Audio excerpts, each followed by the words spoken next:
version of Patriot is sweet. I liked what it had going on. So Patriot, your cards with no abilities have +2 power. So that's the reason why things like Shocker still see play into the mid to late game.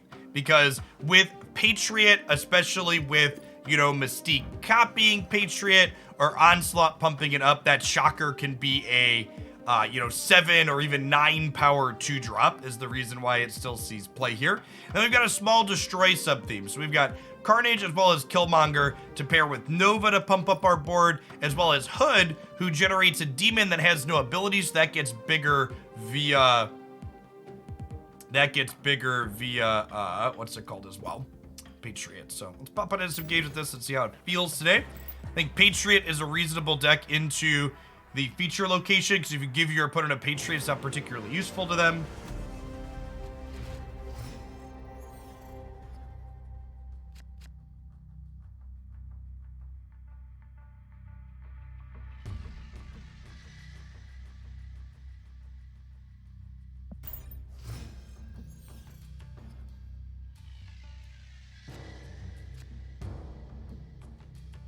That's an Elysium.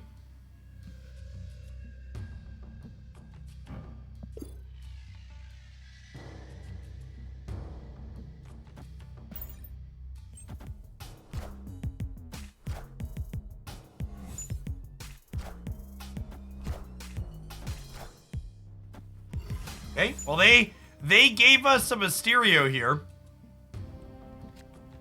that we can now play out over here, which is nice.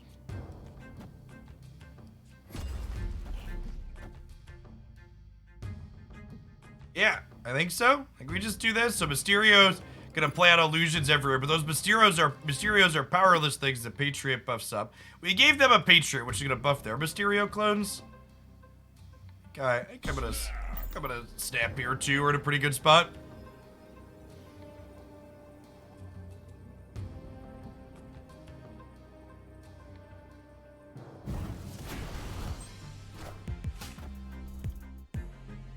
Just discarded their free Patriot.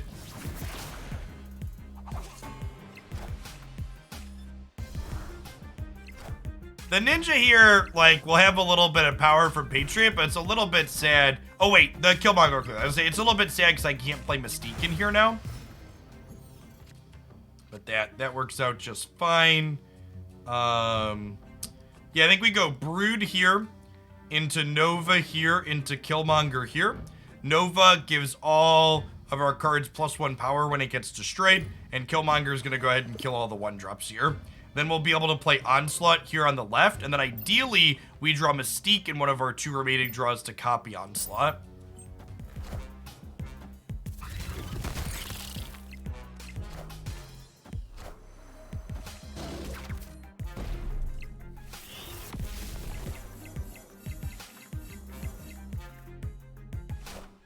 Having 4 cards into Murray Isle here feels good.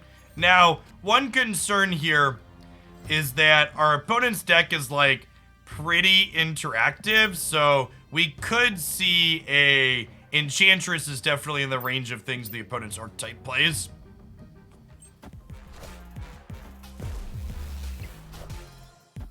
So we could definitely be getting teed up to get rinsed off by that here.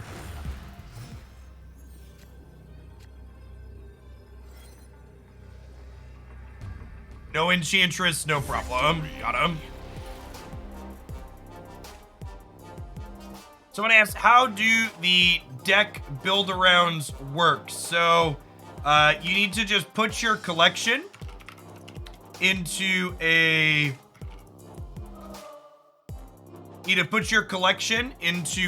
spreadsheet, like is linked in the subs Discord Snap channel. And then you send that to me with your donation, and I pick through it. Again, I do ask that if you're sending in your collection with a donation, that you be, let's say, at least 10 cards or so into pull 3, so there's some things for me to look at and poke at. I feel like it's kind of a waste if you donate to me, and I'm just like, you should just play the pull 2 deck, so have some things there for me to poke at a little bit. Gabe Hacks, thanks for the brand new Prime, appreciate that. Welcome, welcome.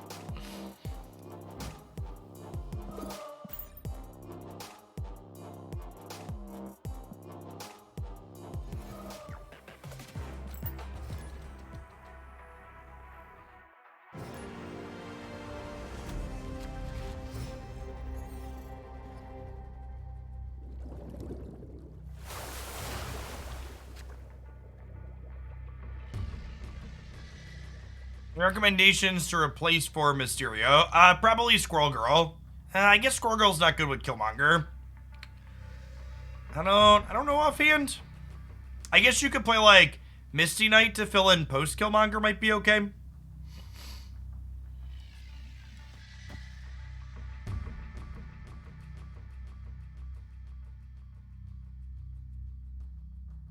Debris is an okay disruptive card in some of the mid-range shells, but Ultron I don't think is very good in general. And the couple of decks that kind of play Ultron are Patriot decks, but I think they're worse than this one. We'll play our Nova here on the first turn. Doesn't flip up because of Lamaria. No 2-drop, sad, but not the end of the world. Ooh, Patriot, excuse me, with Sinister London is big game. Angela with Sinister London, less of a big game. And we got free Raptors. All right, that's definitely a snap. Okay. Let's go, shall we, friend? This is the part where they, like, storm Sinister London before I can Patriot copy. Because I'm kind of snapping because of Sinister London. Just a good night, okay. Yeah, losing Onslaught is sad, but not the end of the world. Okay, losing Blue Marvel as well really sucks.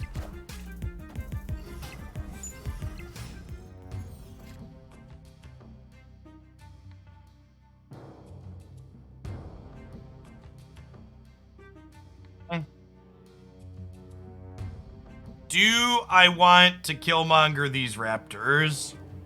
I don't think I do, right? I think I'm actually just passing, because if I draw Mystique, I want to cast Mystique next turn to copy my Patriot, and Mystique always copies the last card that you played. So if I... Okay, that's a HUD. Okay, I think with HUD, we Killmonger here now, right?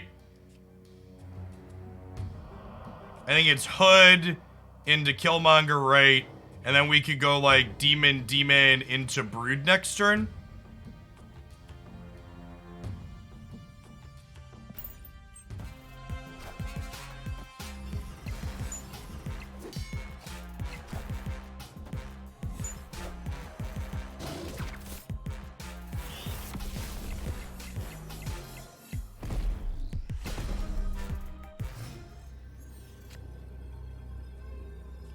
We'll go Demon. And actually, I think I just Brood right. Do I Brood right or do I Brood left? They're bigger right, so I think I want a better chance to win right? So we'll Brood left, and then we'll go Demon. We want Brood to flip up first, because it'll fill here with Broodlings. And then the Demons will be 10 each, will be 22 here, and then will be 24 on the right. We could lose this, depending on what they drew. Gonna be a little bit short.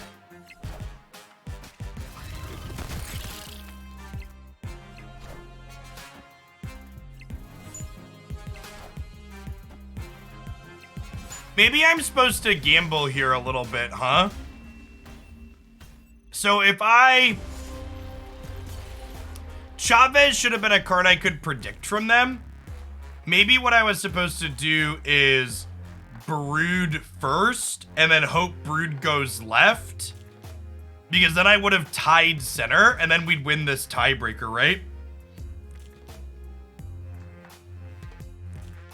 Yeah, so I think I was supposed to go Brood, Demon, predicting Chavez was going to be their top end. And then Brood would give me a 50% chance, because if Brood flips left from the Sinister London, I would tie here 24-24, and then we'd be 16-9 here still, and 26-24 here, but we'd win the breaker. It could also be right to retreat rather than take that 50%er, but if I'm staying in, that's the better line, because Chavez is common in their archetype.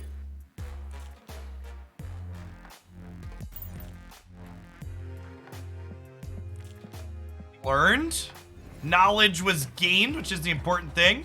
For infinite, so our cube count doesn't really matter.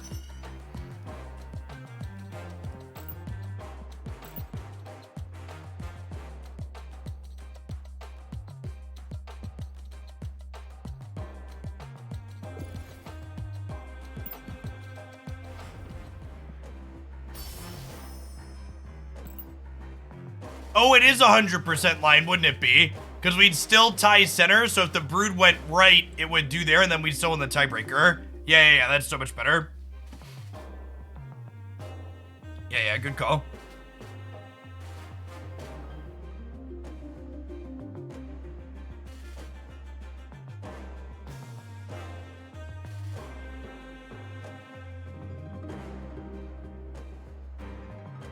What's going on, Marvel Snap? Well, welcome on in. I've been doing Snap as my primary full-time content since it came out. Before this, I did a lot of Magic the Gathering, other turn-based strategy games. Also have a background in mathematics and teaching, so they all lend themselves really well here. If you're into Snap, it's a good place to be. I'm here Monday through Friday, doing it in the mornings and afternoons usually. I don't have a referral link for Genshin anymore, Socio.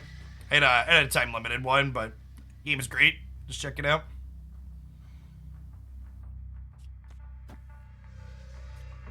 My Nova-ing Hala. Honestly, it's probably fine, right?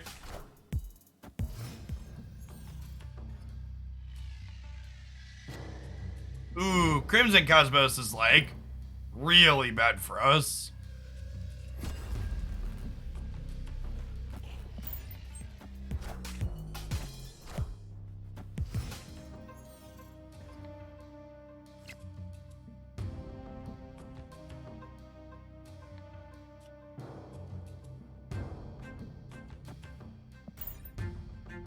We'll brood here. Then we can Patriot into Mystique.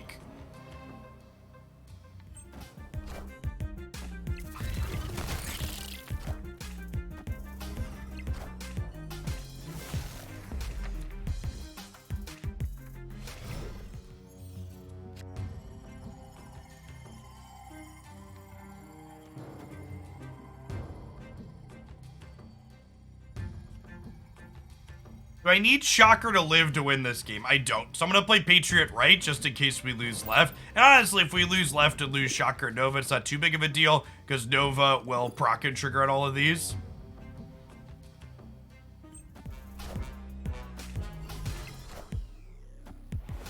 Okay, so that's our Blue Marvel. Which is extra unfortunate, because it means that I can't play mid. We're probably okay here, though, right? I go Mystique left, and then next turn we go Onslaught and double this, which is probably a W. Mystique's going to put 4 more power into the left when she copies Patriot, and then Onslaught's going to put 4 more again, so we're going to end up with 15 over here. Put in Snap. I think I'm in to stay through a Snap here. He says before getting rogued.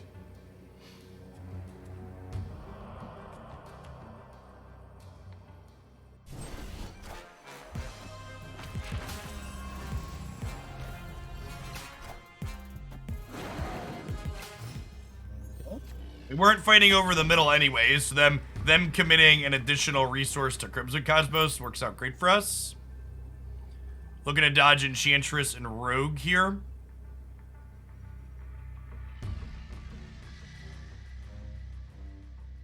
I think this is the best Devil Dino variant in the game currently. The fact that it is Moon Girl in the artwork is so great. They have a comic book and a TV show together for people that aren't familiar with Marvel lore, which is also great why they play well together.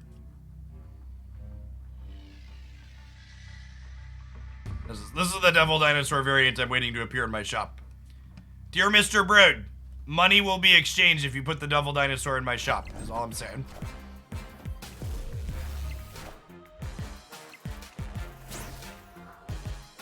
Okay, I mean, Rogue hitting Onslaught there is technically ideal for us. Are we gonna lose right, though, now?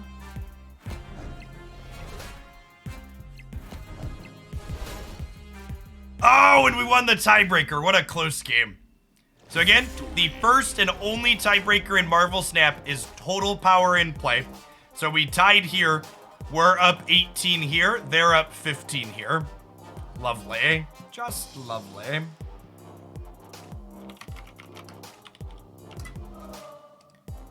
Hey, Zerius. Thank you for the follow and the brand new Prime. I appreciate the support. Welcome, welcome.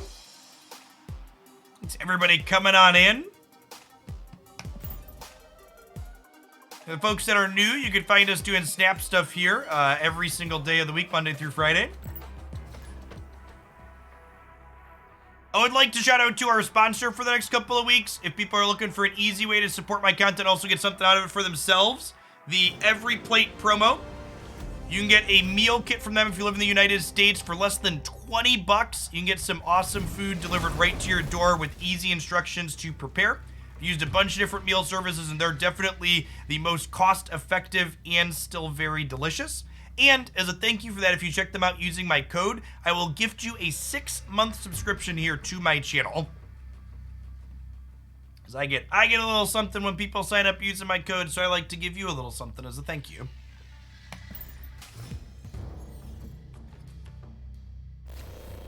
You prime sub through iOS. You actually can't. You can open my Twitch page in your web browser. So you go to twitch.tv/Jeff Hoagland in Safari and use your Prime that way, but not natively in the app. It is a sweet hookup. In fact, checking out Every Plate is cheaper than you would pay for a 6-month sub. I'm just saying, if you like a deal and also like great food. All right, so Shocker here into Limbo. I think we'll play Brood or something into Danger Room, since if the actual Brood dies, it's not a big deal.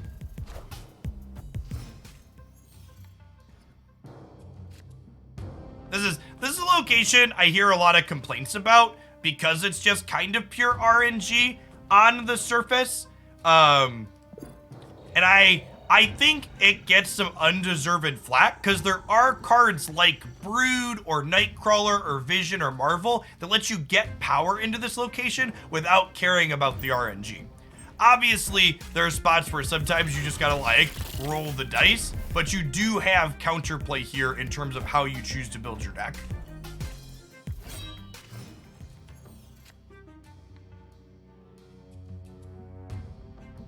Okay, what are the odds that Patriot into Marvel, into Onslaught, into Mystique here wins at least one of these lanes? Probably high, right?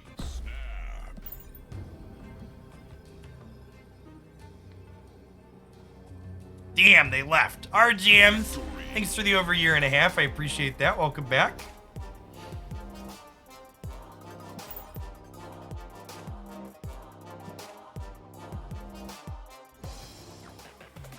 Our lads were gonna be huge.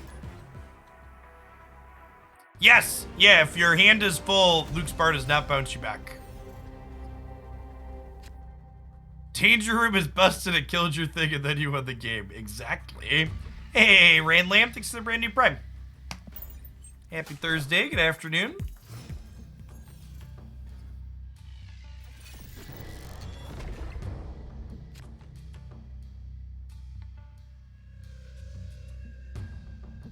The Embassy, making my demon huge, sounds great. Play Nova out here to the left. How long should you stay in pool 1? Not at all. In fact, a video that I am working on putting together is talking about why people should stop optimizing the fun out of their game and why it's not really beneficial to stay in pool 1 longer than you need to. Chat, just open your cards and learn the actual card pool. Chico Cutter, thank you for the brand new Prime. And Adam Hicks, thanks for taking the time to hook that up through the mobile browser. Appreciate it. Someone asked earlier, what's the main benefit to playing this deck over playing... I think I'm just killmongering here. What's the main benefit to playing this deck over playing Cerebro? And the answer to that is relatively straightforward. The biggest benefit to playing this as opposed to Cerebro is Patriot suffers less from location variance. So, you know, like, take Wakandan Embassy, for example. This location really screws with the Cerebro deck because it's important that all your things are the same top power. Whereas this deck, it's not really too big of a deal for.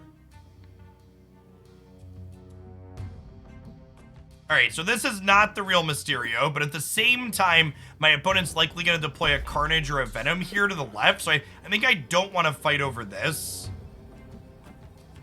I'm going to play these to the right. Well, actually, I'm going to play these to the right. Yes. Yes. Maybe I'm gonna play this middle, actually. And then we'll go Blue Marvel into Onslaught here, is my plan.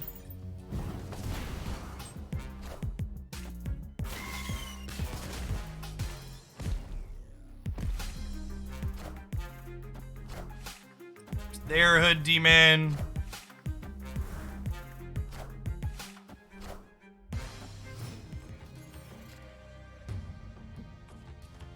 So Marvel pumps up all of our friends, and then Onslaught will pump up all of our friends some more.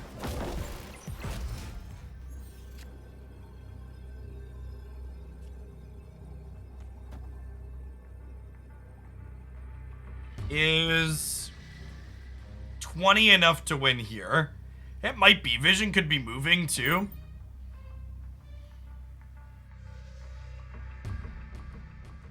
Hey, thanks for checking out, Blazer. If this is the real Mysterio, right, we could be in trouble, right? Yeah, because they're +5 wherever the real Mysterio is, so we could lose this. It's gonna come down to the shell game. Yeah, rats. Oh wait, we have the real Mysterio right too, right?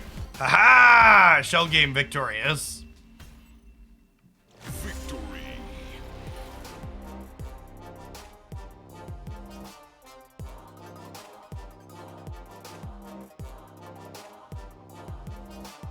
Your recommended deck for climbing the pool. I don't think you need any.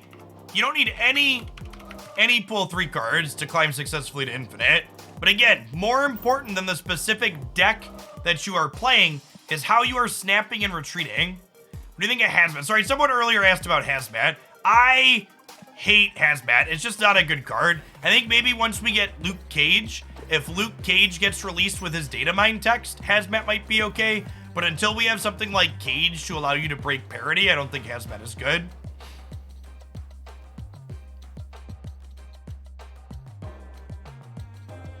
Yeah, there's a big difference between watching content and not actually experiencing it for yourself. Also, and here's the other thing, if you're actually making headway staying in pool 1 only or pool 2 only, you're eventually gonna start playing against people with pool 2 and pool 3 cards.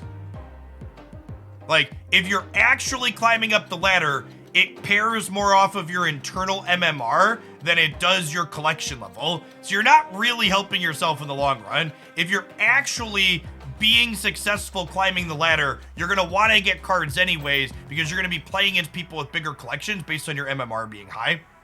And if your MMR is not high and you're not successfully climbing the ladder, like why are you bothering to wait anyways? Just have fun and open cards. Hey, thanks Twitch chat. It's good. It's felt weird in the best possible way to be excited to wake up and go to work again in the morning for the first time in a long time. It's been a couple of years since Magic really sparked joy the same way Marvel Snap sparks joy for me. It's a wonderfully refreshing change of pace. It's not purely collection level. Collection level is a factor, but it's not the only factor. Open your cards. Have fun opening cards, chat. Well, when I was playing Unite, I enjoy the strategy of Pokemon Unite, but also MOBAs are a good way to feel angry a lot of the time. So I wouldn't say I was disliking Unite the same way I was disliking Magic, but it also elicits experiences.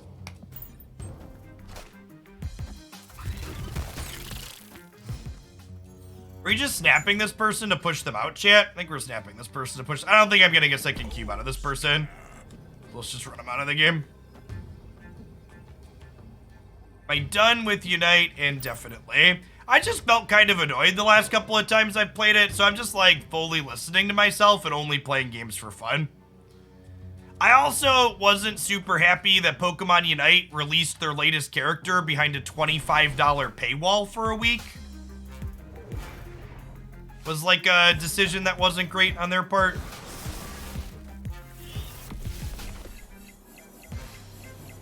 So, Pokemon Unite had been releasing characters gem only for a little bit, and the most recent character they released, they not only made it gems only, but they forced you to buy a Hollowware with it, and the Hollowware plus the character was like $25 basically. which was really not a good look. Yeah, it was like, I actually didn't think making the characters gem only for a week was a big deal, because it's very, when they did that, it's very similar to like how Snap releases a card behind the season pass, because like you could buy them all at a relatively fair price and have them a week ahead, and it wasn't a big deal. But like, there's a big difference between like a $6 new character and a $25 new character. Like, when they were releasing like a $6 new character twice a month for a week, you could just buy their $10 monthly thing and like get all the new characters right away. Okay, they gave us a turn 7. So now we go Patriot into Mystique, and we want to make sure I leave this spot open. So this way, if I draw our copy of Onslaught next turn, it can double these up, he says before getting Enchantress. The nice upside here is, even if they Enchantress us, we'll still have a Patriot over here, so I'll have at least one copy. But obviously Enchantress is not great for us here. Okay, so Rogue, while annoying on our Blue Marvel, is also worth noting that they probably don't have Enchantress or aren't going to play it here. And when they took the ability away from Blue Marvel, it's now powerless, so it gets buffed by Patriot and Mystique, which is lovely. It's like, drop Shocker down here for +7. They retreating? Feels like we're in a good spot. New on Twitch, I've watched your YouTube stuff. Great stuff. Well, welcome to a live one, Tucko. Thanks for dropping by.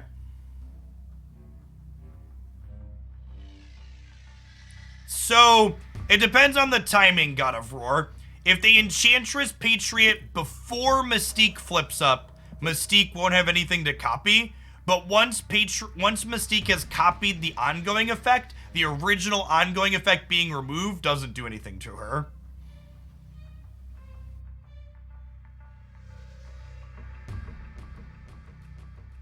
The new season pass starts the exact moment the old one ends. So Monday night at 10 p.m. Central, we will get what is likely a Wakanda-themed season pass rolled out. With probably Black Panther, but they've surprised us before, so we'll see. I'm still debating if I want to do a live stream when the season pass rolls over, or if I want to just record content and post a YouTube video when the season pass rolls over. Yeah, I really like this take on Patriot Hobbit. It's definitely felt like the most powerful variation I've seen. Monday night chat. Do live and record the content live. That's technically an option too.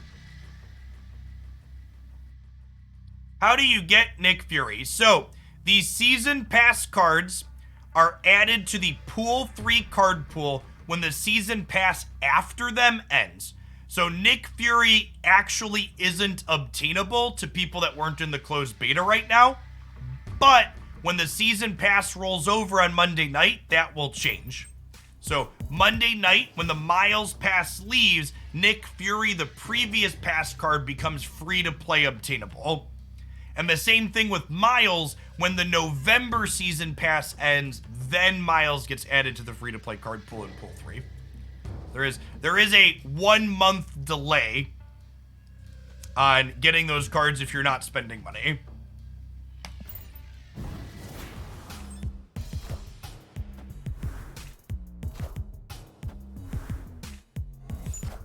Also, chat, you're not missing anything. Nick Fury might be one of the worst cards in the game right now. If anything, chat, Ben Brode is currently doing you a favor by making you not be able to obtain Nick Fury. If anything, if you're thinking about spending money, you should spend money and get through as much of Pool 3 as possible before there's another bad card for you to open out of Pool 3. Your Pool 3 hits get worse when Nick Fury gets added to the card pool. Alright, am I killmongering? Or are we carnaging? I might just carnage here, honestly. It's not super resource efficient, but I want to get some eats here with him.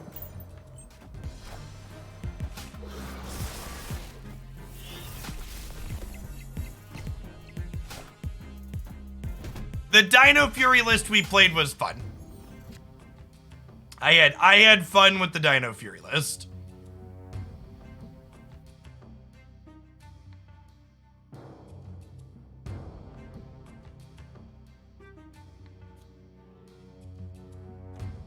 I just give them their Mr. Fantastic back? I think so.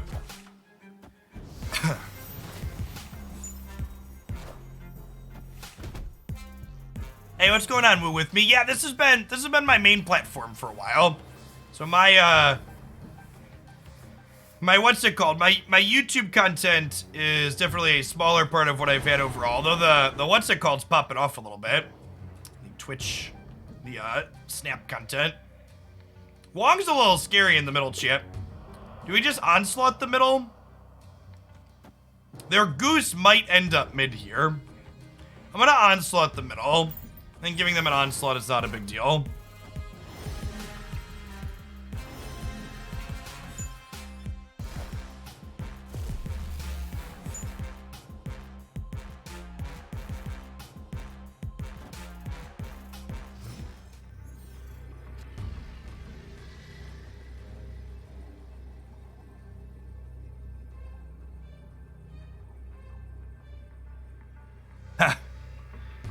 So, is this just like Patriot mid, Shocker right? Or do I Shocker? We're kind of in a bad spot, right? This is gonna gain 4. So I'm actually losing this here still with this line. See, I guess I have to. I'm gonna stand for 1 cube. We probably lose left. Onslaught does not win this, bud.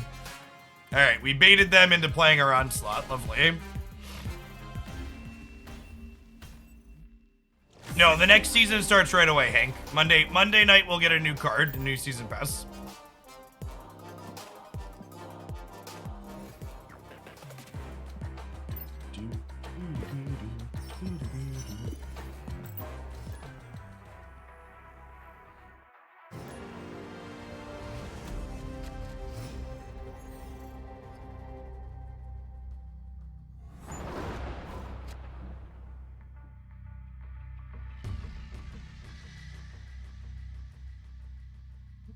Love my 1-drops, chat. Lovely. So Carnage is the card we want to draw in the next couple of draws here. It'll set us up to go Mysterio into Nova Carnage here. Alright, our Mysterio clone will die in Death's Domain, but that's fine.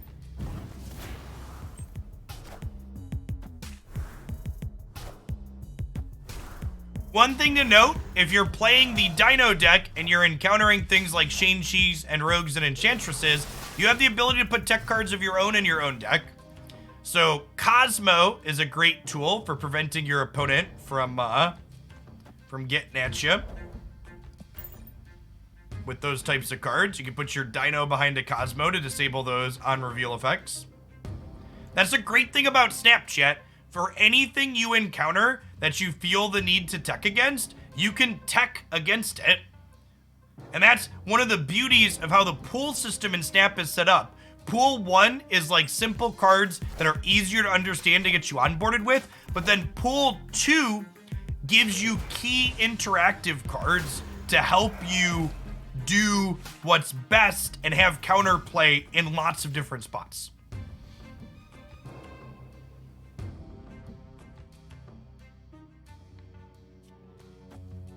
Snap easily has the best onboarding of any game I've ever played. It's so well done.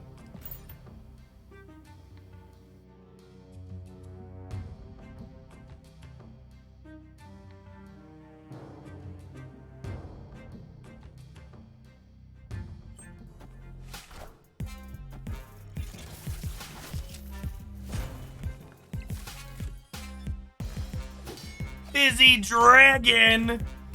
Look at that massively fizzy cup filling on up there. Thank you for the 56 months. Welcome back.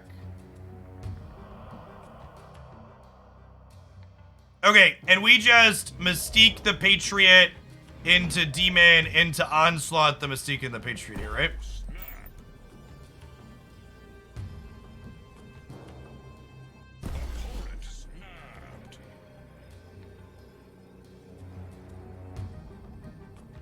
They snapped back?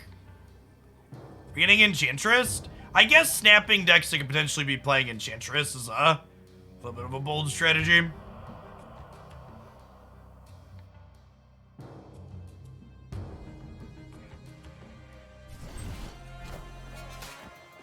Hey, Zonraz, thanks for the brand new Prime. Folks like you make my job possible. Thanks for keeping me around. Armor and Demon, sure. Wait, so are they... do I beat... Yeah, we're dead, right? That's unfortunate. We're dead to Destroyer here. Yeah, I didn't realize they were Destroyer with Angela. That's not usually a card Destroyer plays. So, Onslaught here only puts us to 5, 6, 13 power here, and they're gonna have 19. And Onslaught here only adds +8 here, so it only puts us to 22. Yeah, we can't win left, unfortunately, because the hood's there. Escaped. We needed to not play Nova. If we hadn't played Nova, I couldn't know we weren't going to find the Killmonger on time, but we could have gone Shocker Demon here. We could have won the left in the middle. Nova plus hood there. Just a little bit too much for us to get over.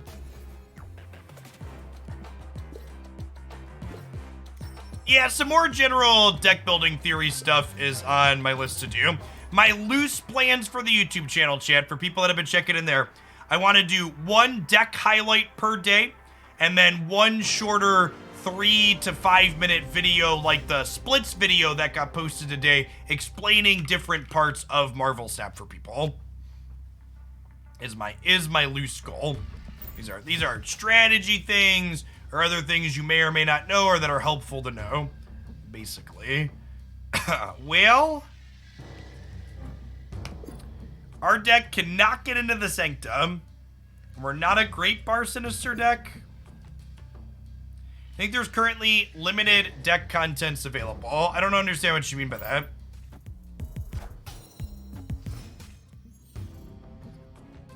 When sending your videos, my coworkers to your videos to watch instead of bothering me. That's excellent. You love to see it. TVA. Oh, we got Green Goblins.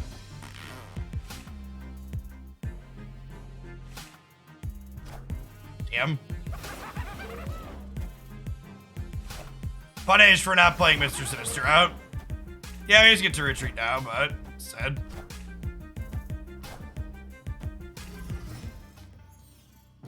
Time's up. I think there are only so many archetypes at this time to make content on. Not in pull 3. I think pulls 1 and 2 are a little bit limited by design. But like, for example, when we eventually start getting regular card releases, like we're gonna get a new card released on Monday night, right?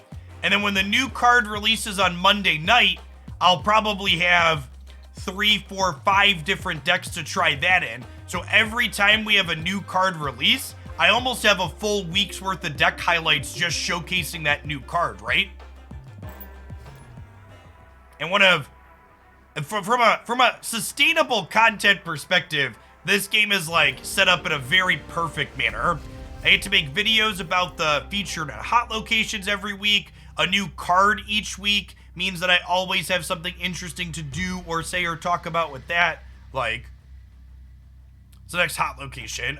We don't have it confirmed. They let us know when they pop up.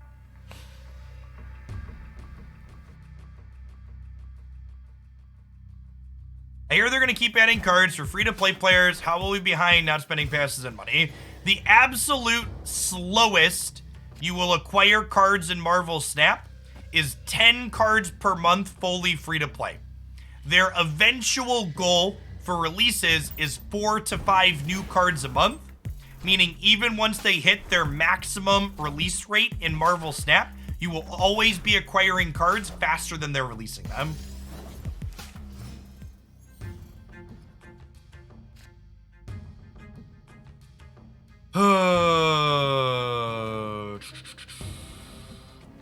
Oh, the Destroyer deck. And if you want to, again, if you want a full breakdown on that and how long it takes to get cards while spending varying amounts, you can check out this video here. Are they not the Destroyer deck? Maybe not. Hey, Shengo Bengo, thank you for the 8 months. Appreciate that. When does Snap go global? 2 weeks ago now, right? Yeah, 2 weeks ago.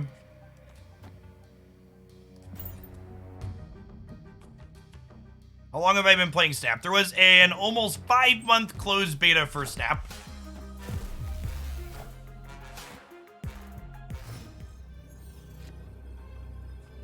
I think with Blue Marvel, we have a pretty good shot here, huh? My first Snap video was posted on May 25th, I believe.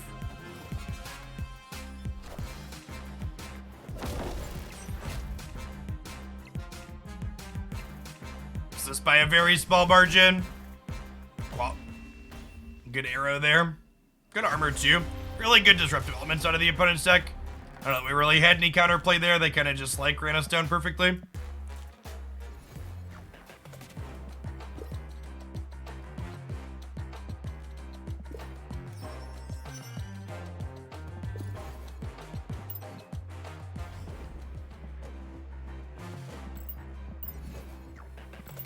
Our location's locked behind collection levels as well. So my understanding is once you are in pool 1, so that's like level 18, you have all of the locations. There's a lot of them though. So it's definitely possible to play a bunch and not have seen any yet. Not have seen some of them yet. Depending on how long you've been playing for.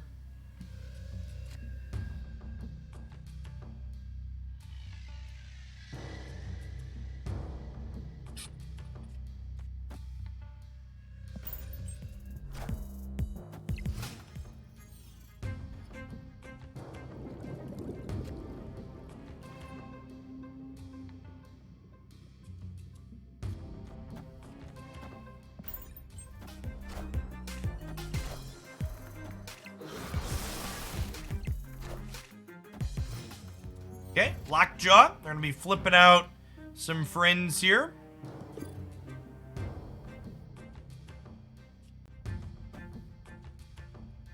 I don't even know that I want to play Nova out. It's just going to kind of take up space.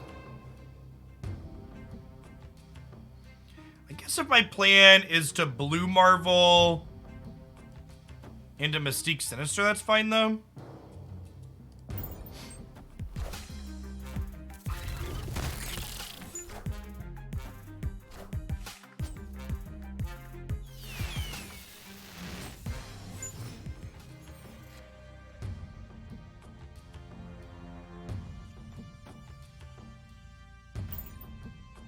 Say, solid Jubilee there.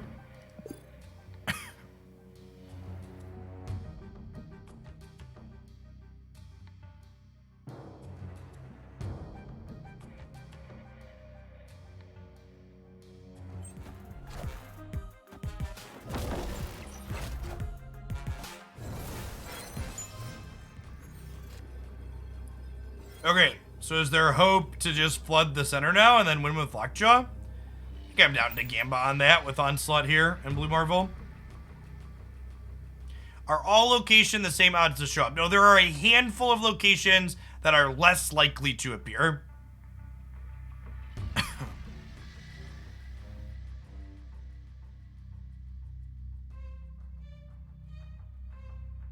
Yeah, Ego, World Ship, Mindscape, Negative Zone. I'm gonna leave. I'm not staying in for 3 more. They got greedy. We lose to anything with 9 power or more on the right. I think we just leave and give them their cube. And maybe they just didn't want to gamble, but let's do one more with this, then we'll swap it over another deck. I'm gonna play some more of the Dino Collector deck.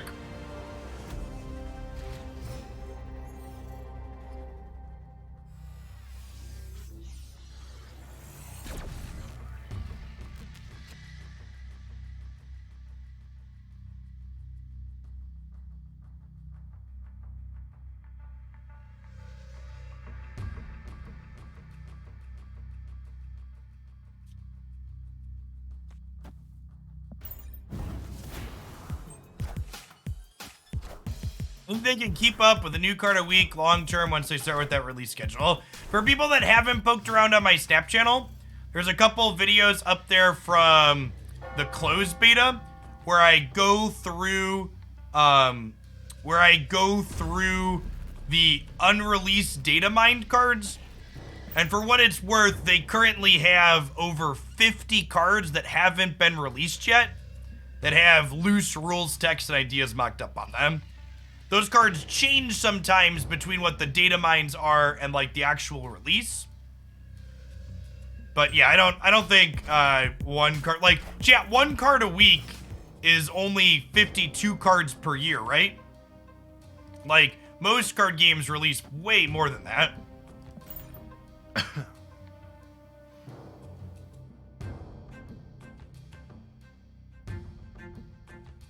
Well, so the Dino deck we're gonna play is a little bit skewed to play into Machine World. This is the feature location for another 10 hours or so.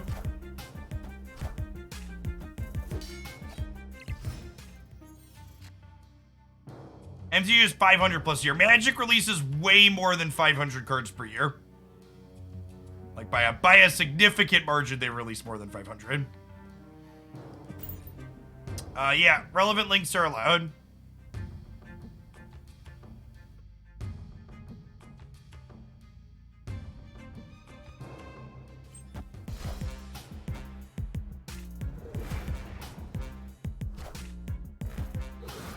Magic's been averaging 2,000 cards a year. Yep. Okay, now, another thing to consider here is my opponent does currently have 2 demons in hand. So I might want to Killmonger on the last turn. In fact, I kind of want to make sure that we don't have priority going into the last turn, because I want to Killmonger before their things flip up. Or after their things flip up, sorry.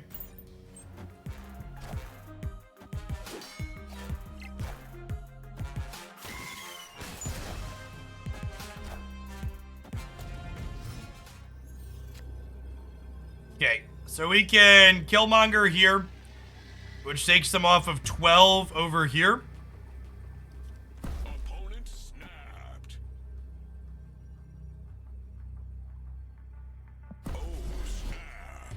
I think I'm putting both my demons here. This Killmonger means we're theoretically winning all 3 paths, right? And we're plus 5 in the middle with this Mysterio. Ha ha ha ha! Get fucked!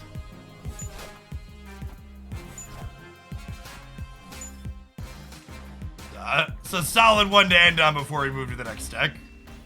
Go out with a bang. Victory.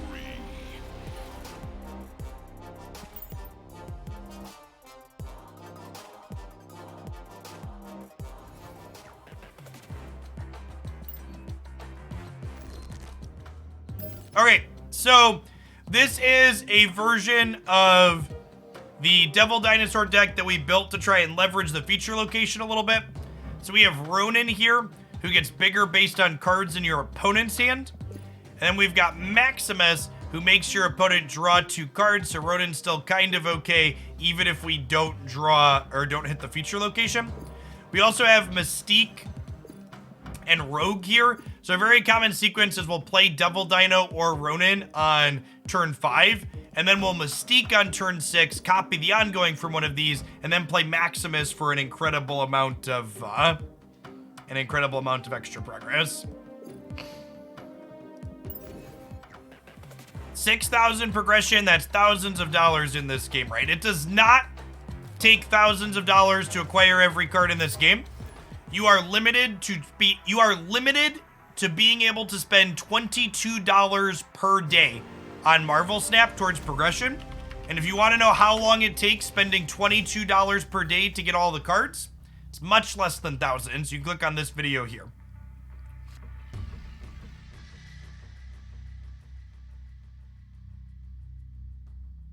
Yeah, pull 2 is your next card after 214, Vindercare. I would stop worrying about which pulls you're. Just play the game, chat. Don't micromanage the fun out of your game. Just level your cards and get new cards and have fun. That video take into account the absolute worst case scenario at the pity cache. I'm gonna give you a 10-minute break so you can go watch it to answer your question. You can let me know.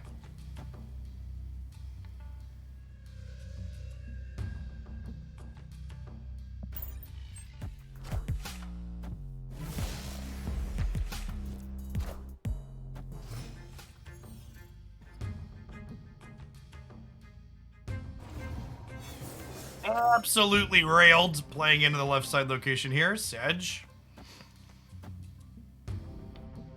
Our hand's still pretty good here, though. We have to go Angela into Korg, and then we're going to get to Moon Girl copy Dino here, which is great.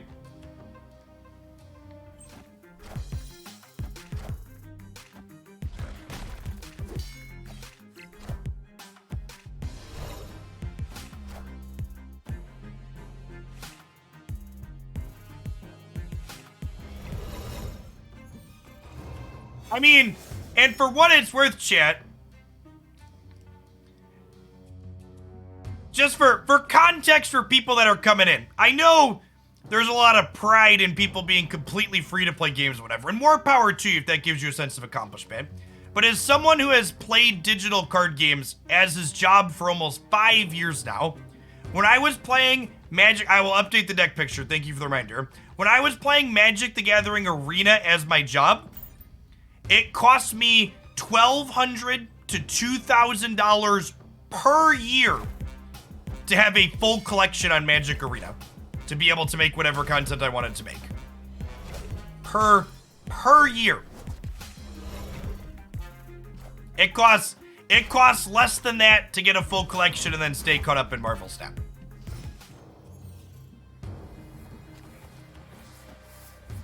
So yeah, I get it. Big numbers and such. You want to make sure you play the not Moon Girl Devil Dino first so they don't know that you copied it. You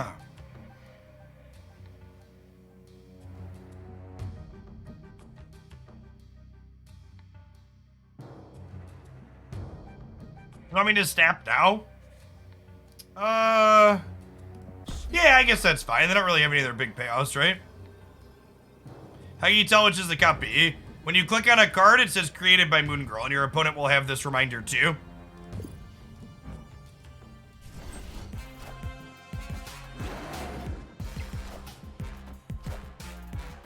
You wish they had better rates to buy gold than the stock rates. I gotta have a deal. I actually completely disagree with you. I think the fact that Marvel Snap doesn't do this deal's expiring in 12 hours, spend your money now, is actually one of the great things about it. Those types of this deal's gonna vanish if you don't spend your money right now really suck. They're extra predatory on top of everything else. And I am glad that Snap does not engage in that behavior. Does Mojo win center? Probably not, right? Let's just win right by a lot, though. And we'll decide where Devil Dino wants to go next turn. He might just want to go here, actually. We might go, like, Devil Dino Sentinel here.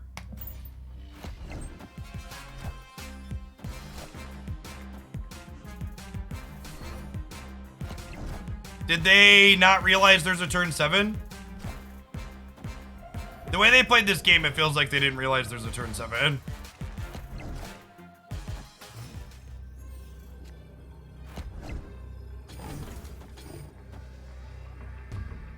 So this Devil Dino will be 11 once Sentinel makes a card in my hand. This is 8, so that's 19. And then this is a lot. Are they staying in? Okay, deal. I already Snapchat.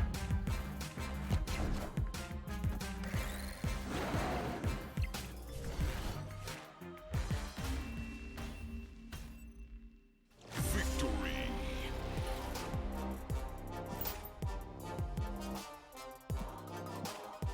Let's update the deck picture here real quick.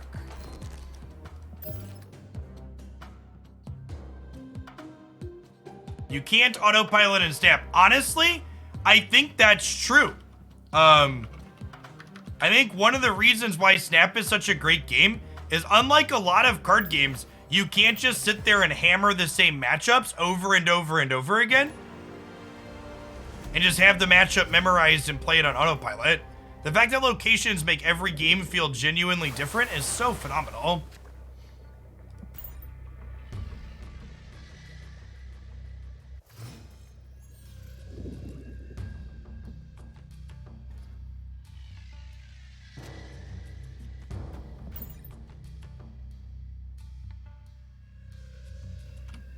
So Moon Girl here duplicates our hand. Two things to note on Moon Girl. Moon Girl, two things to note with Moon Girl. You have a hard hand size limit in Marvel Snap of 7 cards. And second is that Moon Girl, when she bumps up against that hard hand size limit, she always copies your hand left to right.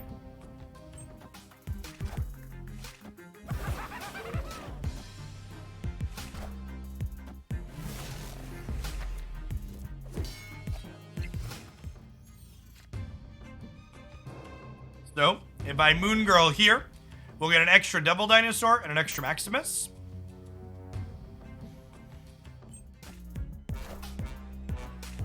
Oh, that's actually not true because they're filling my hand now.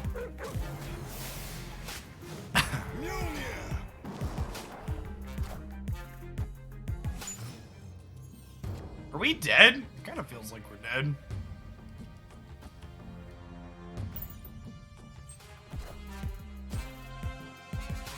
Yeah, they're winning Death Domain for free. JK, LOL.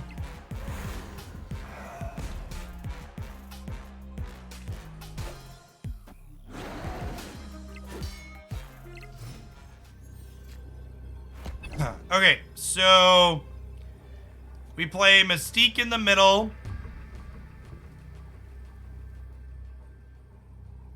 And then we Agent to keep the dragons big.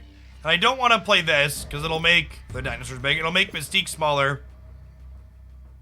And it'll make this one smaller. We have a chance to win this, he says before getting Doctor Doomed.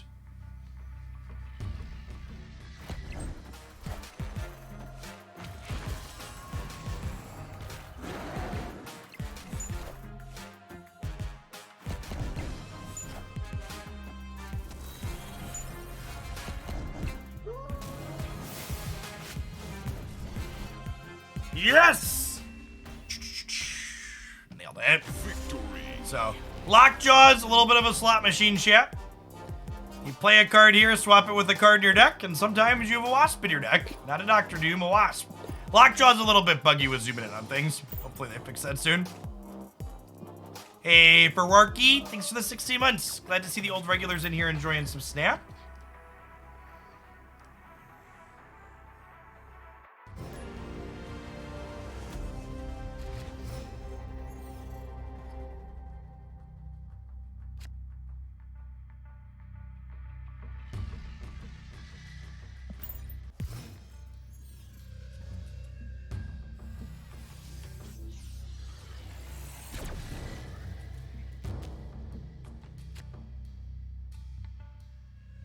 Gosh, our hand is awkward. Our deck has 6 cards that cost 2 or less, so we have none of them in these 5.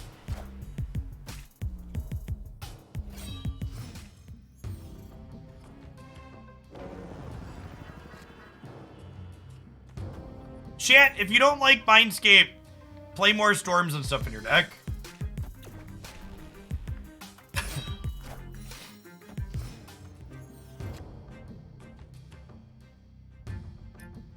think we're probably dead here, huh?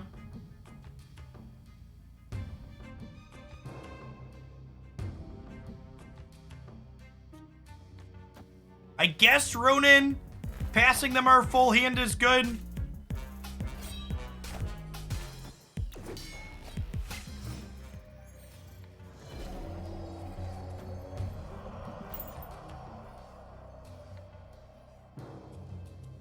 Well, yeah, they weren't going to be able to play their Hella anyways, Jet.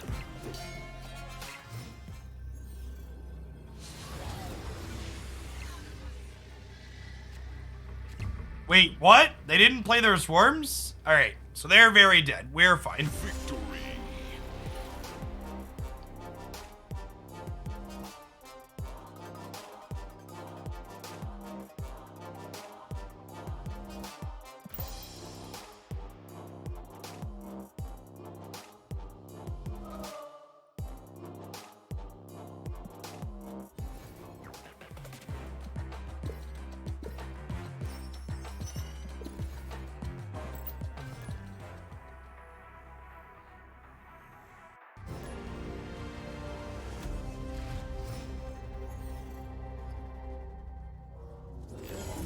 I believe it's based on turn 5 ending priority Tuesday. But don't quote me on that.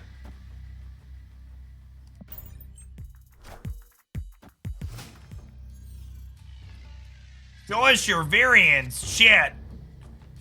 My variants are deeply private and personal, which means you need to be a tier 3 sub if you want me to just whip them out and show them to you.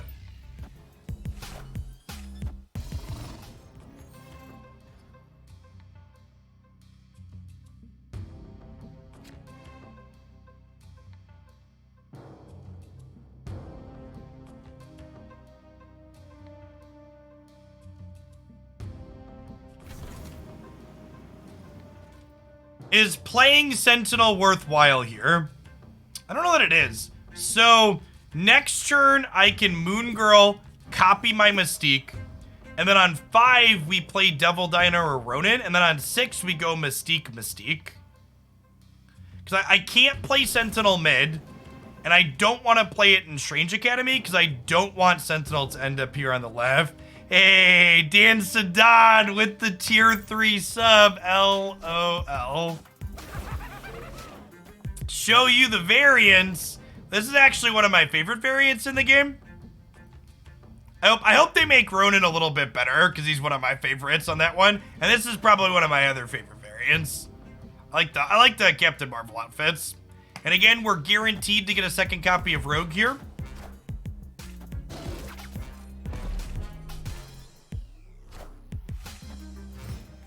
Dan Seiden. Got it. Alright, so our hand is likely bigger than theirs.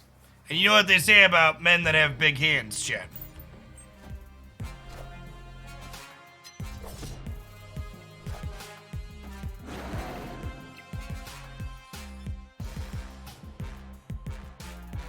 They have big gloves? No, they have big devil dinosaurs, chat. Big devil dinosaurs. Huge dinos.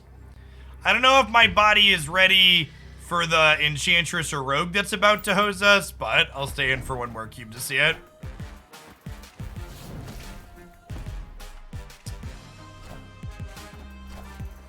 So, Mystique actually still copies here, but we're not quite enough to beat them despite that. We got cheesed, but it was just a different type of cheese than we were expecting.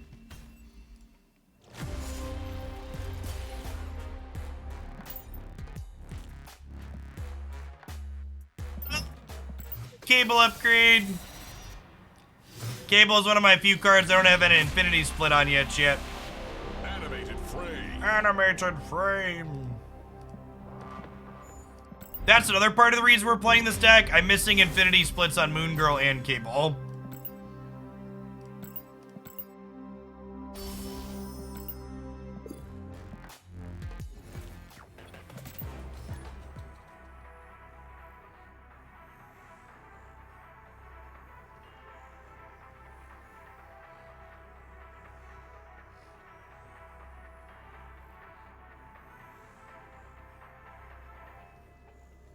How would you buff Ronan? So, for a brief moment in time, during the closed beta, Ronan had 0 base power, but got +3 power for every card in your opponent's hand. And I really liked that variation. It was definitely a little bit more powerful than what it is now. And it meant it broke parity against opposing Devil Dinos. It wasn't just like a carbon inverse copy of it. I think I'm waiting on the Quinjet, and we'll go Angela into Cable Quinjet on 3.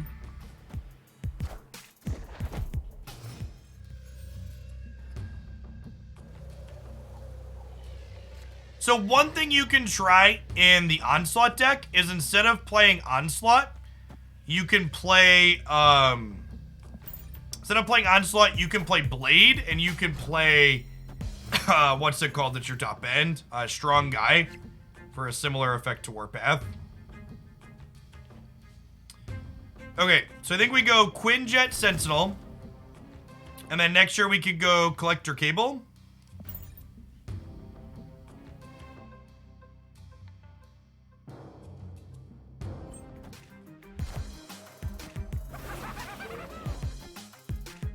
Good. So they got a freebie on the left here. It's going to be important that we position ourselves in a way this game that we don't give them a free... We want to make sure we don't give them a free Professor X path, if possible.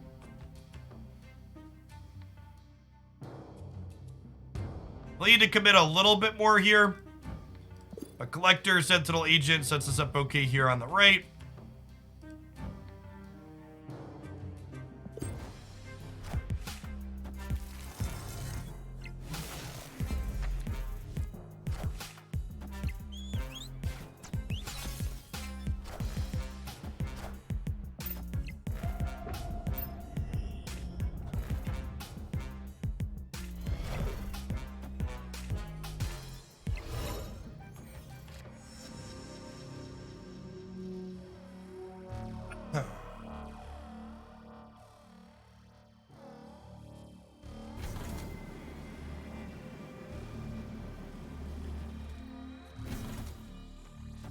Can this win the game? Maybe? They can play 2 more cards here is the problem.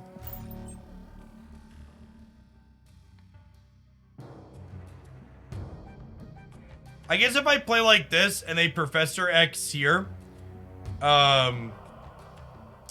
we tie. Yeah, maybe I'm supposed to cable in the middle actually, because then I can't play something. Yeah, I should have cabled in the middle. The cable would be 0 after 2 minuses, and then I wouldn't be fully committed here.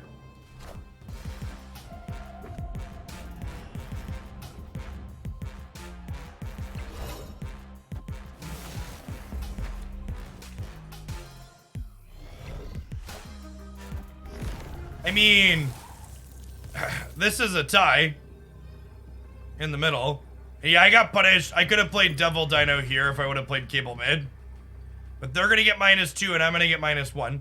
So they need to beat us here or beat the tiebreaker. I want to stay in for 1 cube, but worth noting my mistake here. I'll stay in for 3 cubes too. Let's go.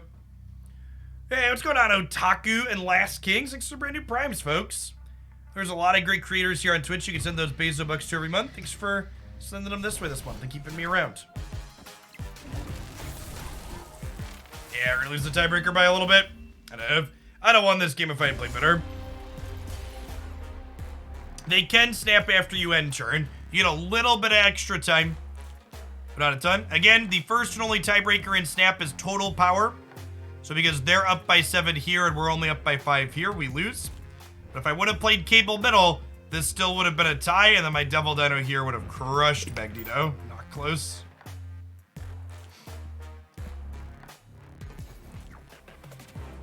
Watching some of your stuff for years, glad to give a small bit back. Hey, what's going on? Glad to see you snap in. Yeah, the season resets Monday night. Everybody drops 30 ranks on the ladder to a maximum of 70. And we get a new card.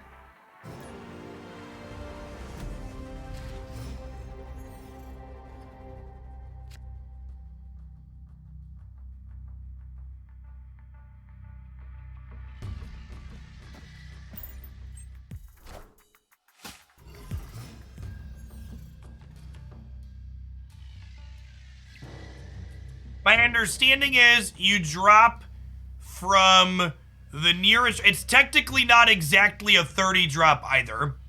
You drop to the nearest 10 floor minus 30. So if you finish at 75, you drop to 40. If you finish at 89, you drop to 50, etc. Grab a card off of their deck.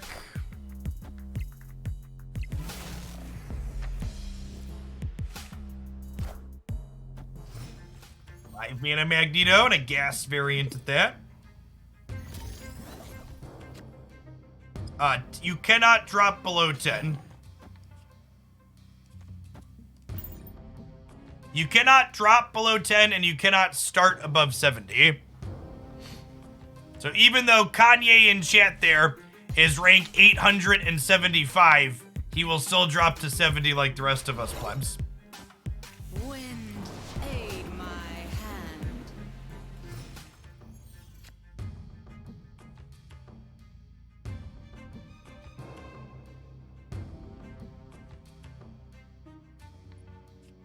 I think we Moon Girl, because it'll copy Magneto, and then we get to go like Magneto on the last 2 turns, right? Victory. Stop hogging all the cubes, Kanye. Yep. Alright, halfway to our first Moon Girl Infinite split.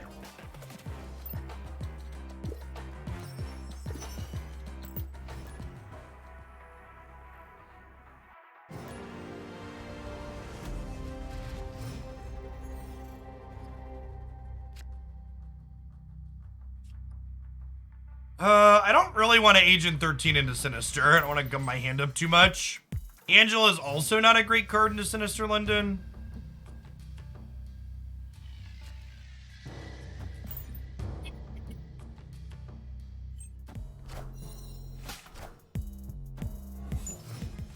Mojo is very good into Sinister. Although it's nice for us that it didn't land in Stark Tower. Is the lowest rarity prioritized for boosters after a game? No. So the 2 lowest rarities, green border and white border, are slightly more likely to get boosters, but overall it's equal other than that. So like in this deck where I have all borders that are better than green and gray, they are all equally likely to appear, or equally likely to get boosters.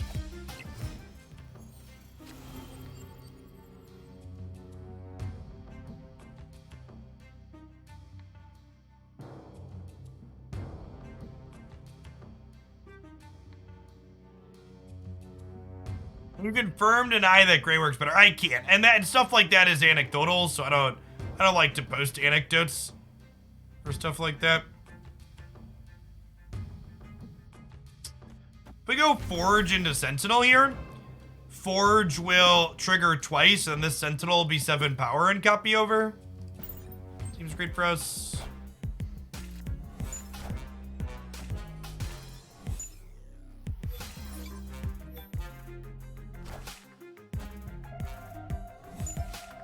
That's sad. I wanted more Sentinels. Shit.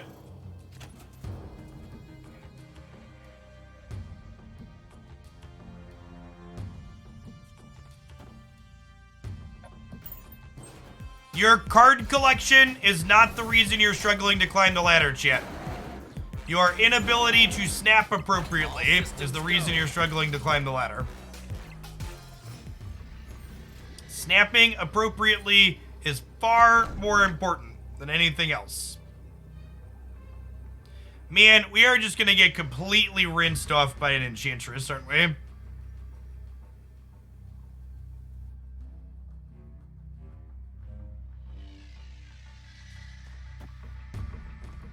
We'll lose 1 cube to an Enchantress.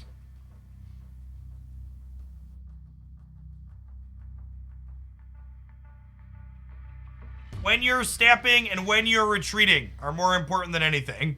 Victory. If you're someone that's struggling to climb the ladder and you haven't already watched it, my when to snap video is the biggest thing that will help you break climbing up the ladder. Everybody that's climbing the ladder successfully is understanding the snap mechanic well. It's more important than your deck selection. It's more important than your win rate is your cube rate. And understanding how to snap and when not to snap is also important. Not knowing when you're not supposed to be snapping is just as important, if not more so, than extracting equity from good snaps.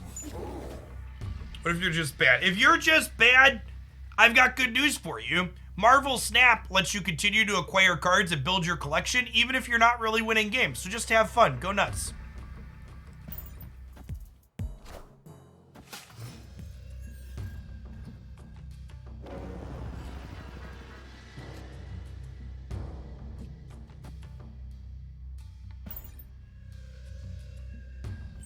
Girl to copy Dino and Ronan here is great.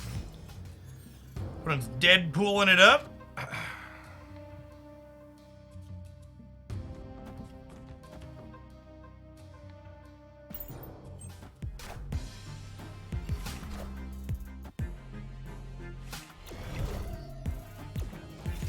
Hulkbuster on a Deadpool is huge. So Deadpool doubles his power every time he's destroyed.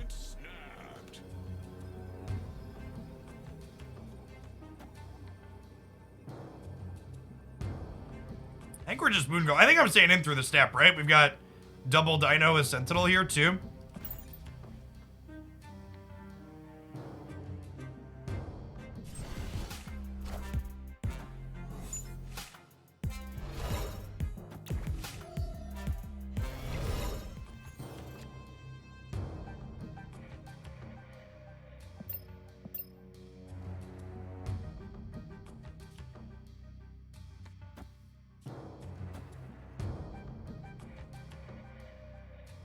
We do this.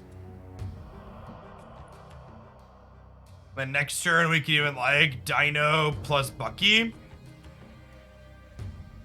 Giving them a goose is probably fine. Although I guess playing the goose out of my hand is actually worse for my dinos, right?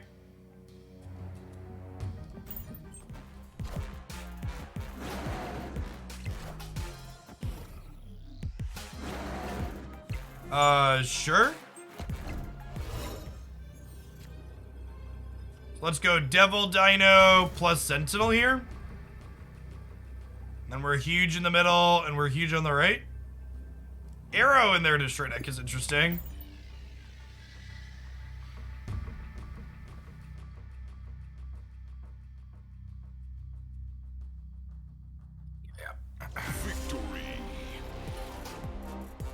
You think Arrow's good in Deathwave?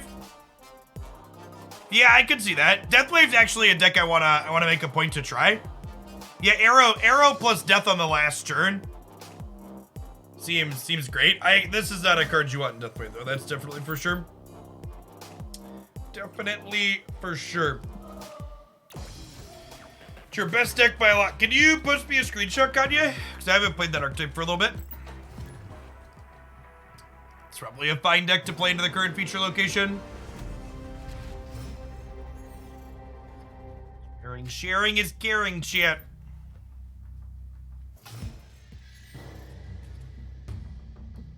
Now just remember, chat, when Kanye posts this screenshot of the deck he says he's been doing bets with, he's posting it in chat giving me permission to use it, not all of you at home. So make sure you ask him for permission, because you wouldn't download a card, don't download a deck. Net decking is stealing, okay?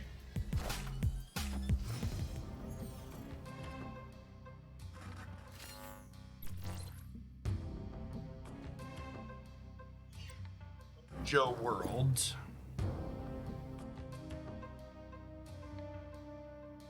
I would totally download a card. We would all totally download a card, chat. Am I fighting over Mojo Worlds? I don't know that I am. It's just like Agent 13 into Moon Girl into Dino Dino.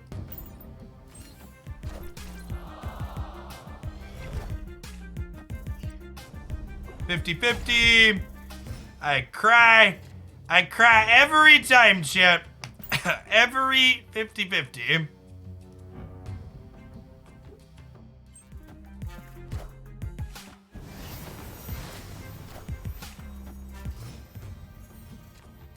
Okay, so like, they just wonged here, but they discarded Odin, right? It's like I'm not getting gambited again.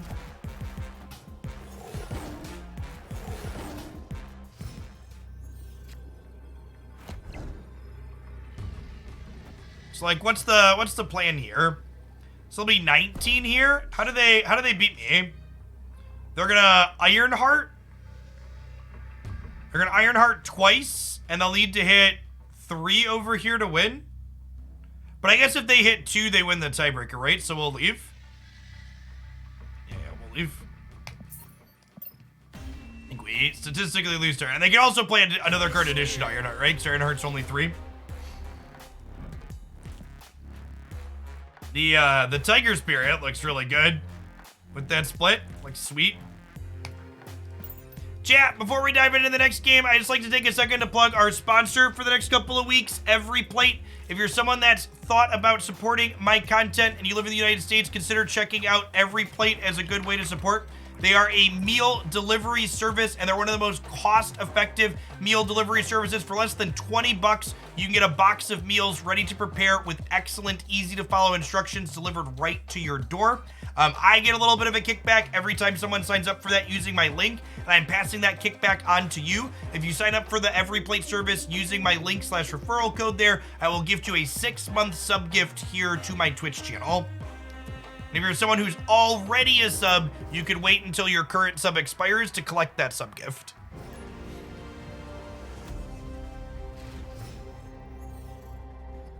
Consider giving them a click and a look and a purchase if you're in the market for delicious food. We all gotta eat, chat.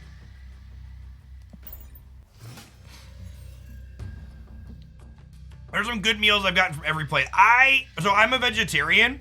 I really like their different chickpea recipes. A lot of before I used Every Plate, I didn't realize how many different ways there are to prepare chickpeas that are delicious, and I definitely have. They usually have at least 1 or 2 chickpea things every week. One of the ones they sent me for the promo involves chickpeas.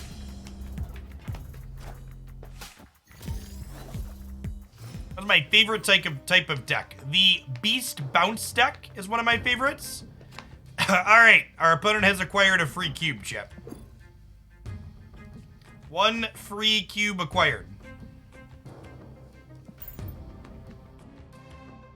Do my kids like the meals? Chat, my children are 7 and 8 and 2.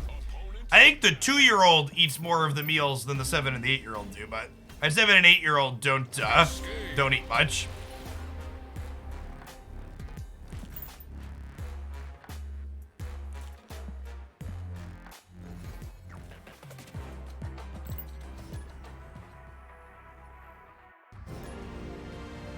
They eat like frozen chicken and like pepperoni pizza, and occasionally like peanut butter and jelly. Can't confirm also the owner of a 2 and 7-year-old. Yep.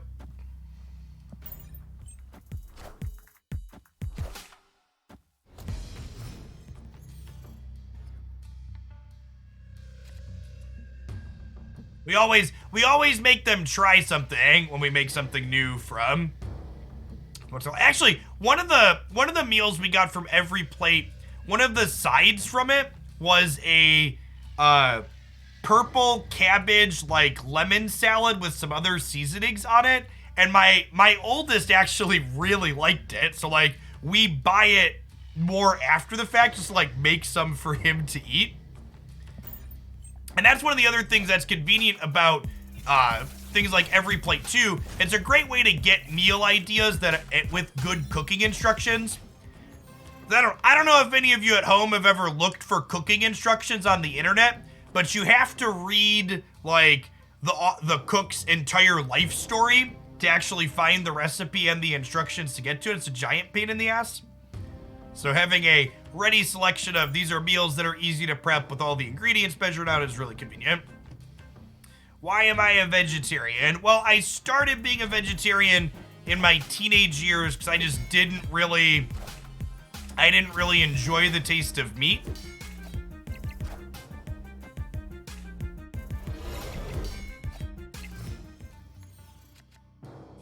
Okay, so I have 2 copies of Rogue now, chat. Do we just like Rogue their Colossus, Rogue their armor, and then snap them? I think we Rogue their Colossus, Rogue their armor, and snap them. Snapped back. Okay, deal. Am I about to get Professor X'd? I feel like I'm about to get Professor X'd.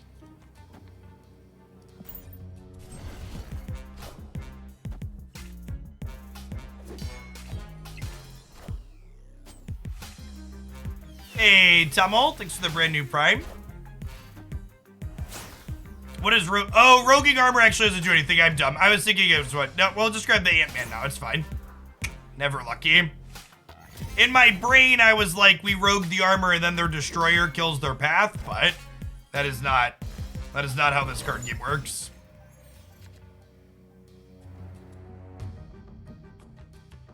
I did a dumb, chat. I did a dumb.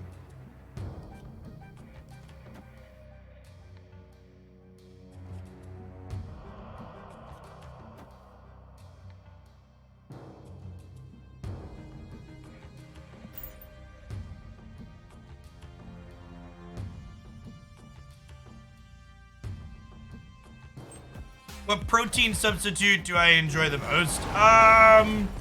Probably the chickpeas, honestly. Chickpeas are kind of great shit. Okay, so now they only have 3 cards in their hand, but I have double Maxi and Mystique off of this Elysium. So I get to go Mystique, copy Ronan mid, and then double Maxi in Machine World. Oh, they only have 2 cards in their hands, huh? Or 2 cards in their deck? That's fine. We'll go Maximus, Polaris, and then this will pull one of these out of here, so we'll win the center that way. And then this will still put 4 cards in their hand at a minimum, right? So we'll win the left.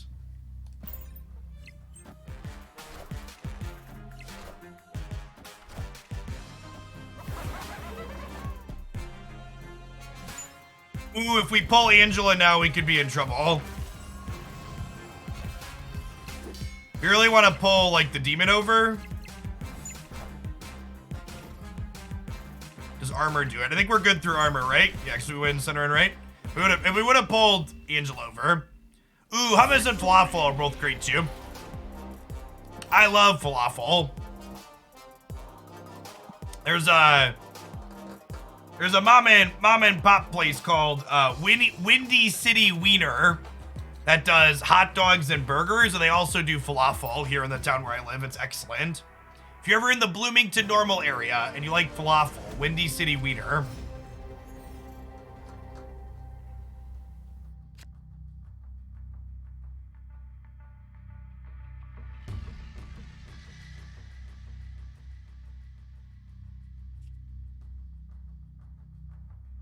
Am I agenting after I collect her? I think so, because we could go cable agent on 3.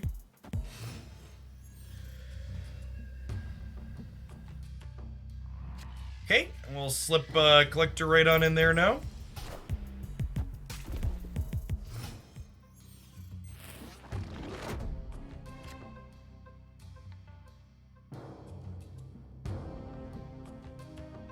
Ooh, Angela's nice also. Oh, Angela Quinjet?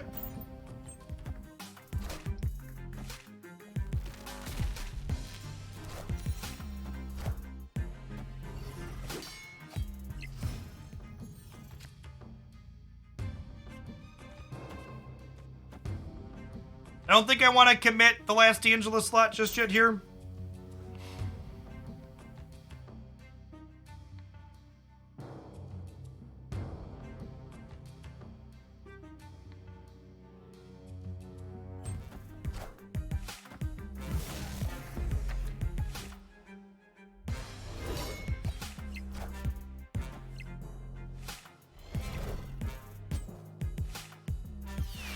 That is a gas Odin variant. Okay, and I could just Odin on 5 now, right? It's like Odin here to trigger Cable again, and then trigger Angela and they all get bigger. Hey, George all together. Thank you for the brand new Prime, appreciate it.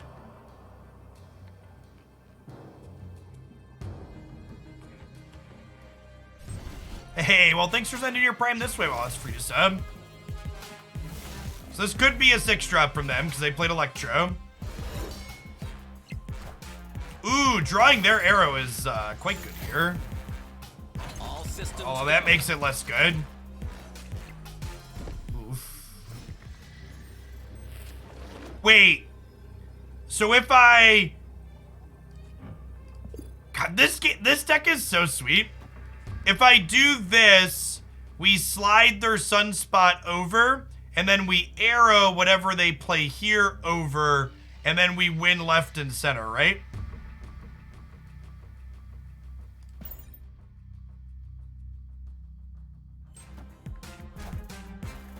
Yes. Okay, this is gas. Yoink. Yoink. That was a sweet game. No, there are meals you actually cook, Lauren. So you get, and actually tomorrow on stream, I'm gonna have a box to show what it looks like when you get something from every plate. That will open up, but they send you a full box of ingredients along with cooking instructions.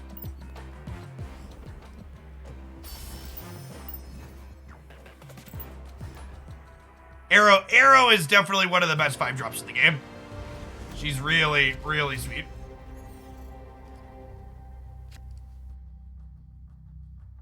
And honestly, so games like that are one of the reasons why I think this Devil Dino deck is one of the most fun decks to play in pool when you're getting from pool 2 to pool 3. Because you get to play with your opponent's cards and random cards from Agent, so the range of what you get to play with is really wide. Obviously, this particular build has some pool 3 cards in it, but the Dino archetype as a whole is very, very reasonable, even with just pool 2 stuff. If you're interested in my pool 2 only variation, you can find that link here. And you go Magneto decks. Magneto sees play in Hela as well as Lockjaw. And it's also just like a fine generic top end and like disruptive shells. Magneto's not a card you really have to build around. Just like good stats, good rate card. Oh yeah, he is in the Deathwave deck you sent me. Yeah. We're gonna play Kanye's Deathwave deck here in a second, actually. One, maybe 2 more with this, and then we'll flip over. I like to change decks every 45 minutes or so. We're getting close to that with this. I think we'll get Angela going before we play anything else out here.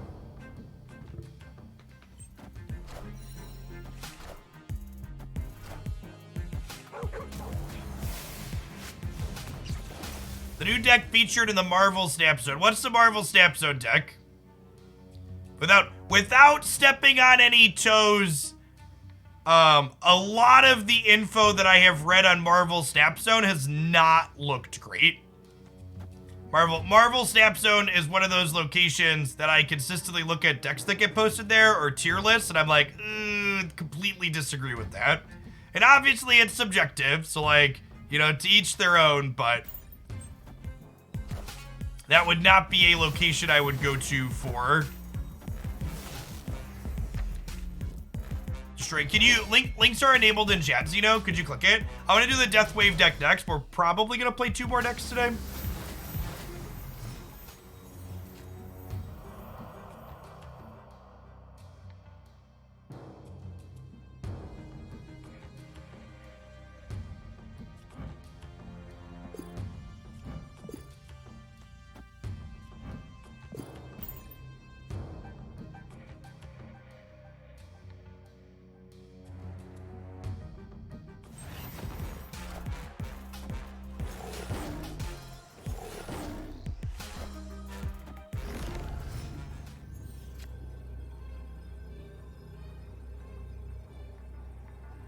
Okay.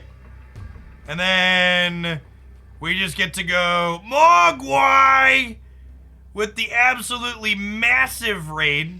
Chat, someone just asked me, are there other YouTubers I like to watch that make Marvel Snap content? Speak of the man, the myth, the legend. You should give Mogwai a follow on Twitch and YouTube. He's been putting out some banger deck videos up there, including a lot of good pull 1 and pull 2 stuff on top of others. How big is my Dino, chat? My Dino is 13. And then this is +2 as well. So this is +15 on the right. So with this locked up, we should be good to go.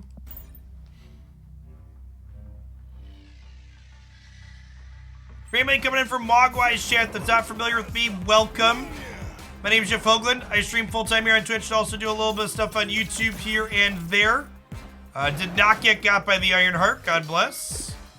Win it out by a narrow margin, thanks to Angela. Could have gone much worse for us if 2 of those ended up here. Snap has become my primary obsession and focus of my content here. I'm here streaming Marvel Snap live on Twitch Monday through Friday during the week. I've also got daily videos going on my Snap YouTube channel. The number one thing I like to point new folks to if you're coming into my content for the first time and you're getting into Marvel Snap is I have a playlist here called Marvel Snap Minute. And what we do there, if you haven't seen it before, is break down lots of good information about the game that is good for new players to have.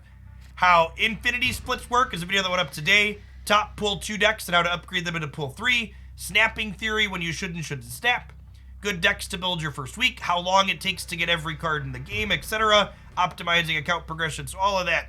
Really good info if you're looking to get into Snap and optimize what you got going on.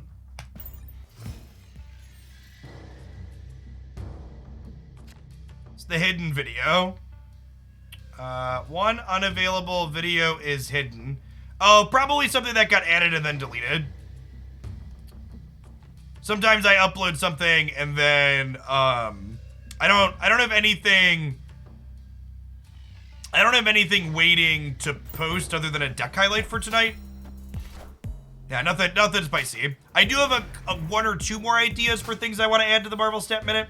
And hey, thanks for whoever checked out the Every Plate sponsor. Appreciate you. Okay, so Sinister London with Angela on it is adorable. So let's drop the collector here now. Hey, thanks, Cutlass. Yeah, I tried a lot of different things. This layout tries to maximize the game space. If my face gets much larger than this, people get scared, so you wanna chase people off. Well, that's lovely. So I can Moon Girl now. 2 things to note with Moon Girl, as always. She duplicates your hand, and we have a hard hand size limit of 7, and she always copies our hand from left to right.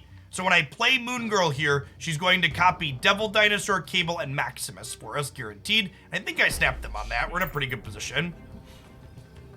Is it true that matchmaking is based on collection level and not rank? So that question and more answered in my latter video here, but the TLDR is that it considers both. We don't know exactly how much it considers both, but to a degree, both are considered.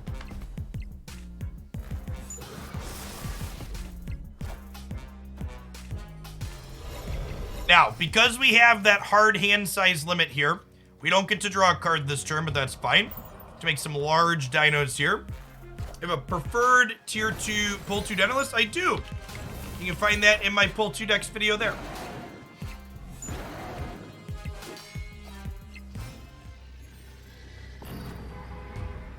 So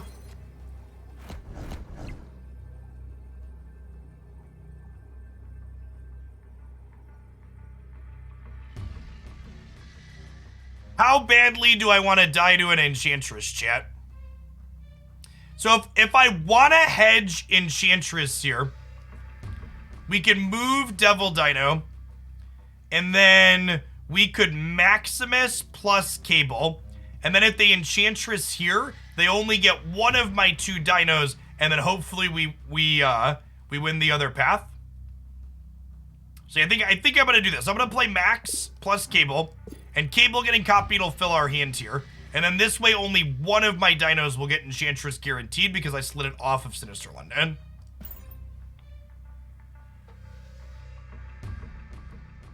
I am currently still playing on an Android emulator on PC because the PC client is early access and has some bugs.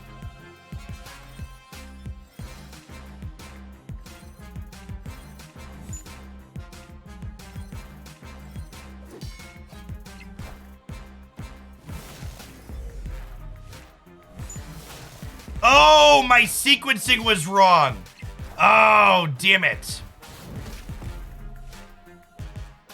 I'm missing 4 power off my dinos. It's looking like it's not gonna matter. We're gonna die anyways. We got Shang-Chi. Shang-Chi wasn't a card I had agency to play around here. We were dead to that regardless.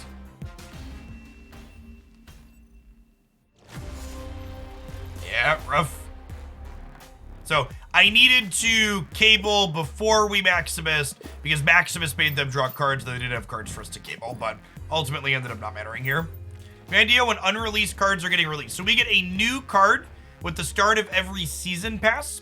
So we'll get a new card when the season rolls over on Monday. So Monday at 8 p.m. PT, we'll get a new card. All right, speaking of new stuff, let's try some Deathwave. I'm gonna give that a go. Kanye posted a deck list that looked good. Let's get into the deck editor. Give this a try.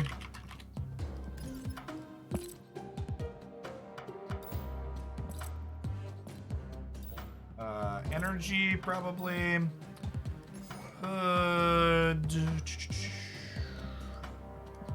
Nova. This deck plays Yondu because Yondu triggers death. We'll get to here in a second. Wrong Bucky. We'll do a quick deck tech once I get all the cards added in here to explain what this deck is looking to do.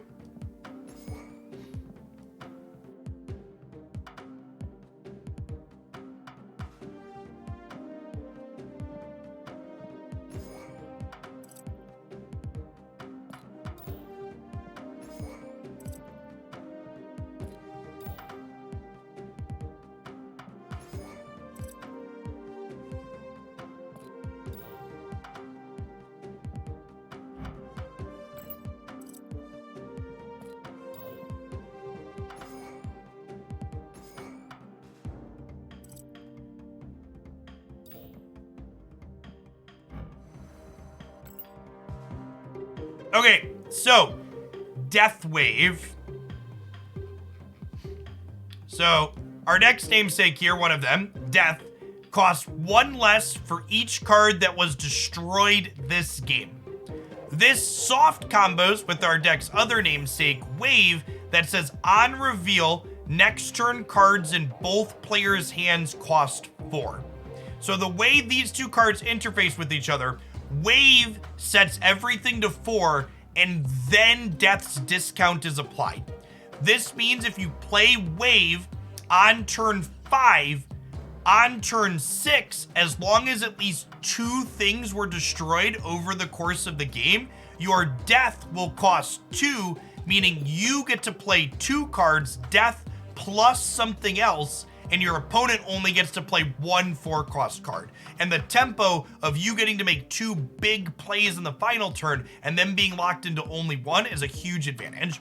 The rest of this deck is just kind of the destroy package. So we've got like Hood and Nova and Bucky that don't mind getting blown up, so we can meet that destroy count. We've got Deathlock as well as Carnage and Killmonger to give us ways to blow our things up. And then we've got Magneto as well as Arrow here at the top end of our curve to give us a second big play to make alongside Death on that last turn. Let's go ahead and pop on into some games with this and see how it goes. You tried Sarah Wave. Yeah, you can find Sarah Wave deck highlight up on the YouTube channel from a little bit ago. Sarah, definitely one of the more powerful cards in Snap right now. Carnage over Venom. Yeah, so Venom acquires the power of the things that it eats. And in this deck, it's not going to eat anything particularly large. Whereas Carnage gets +2 regardless of what it eats. It just cares about how many things it eats.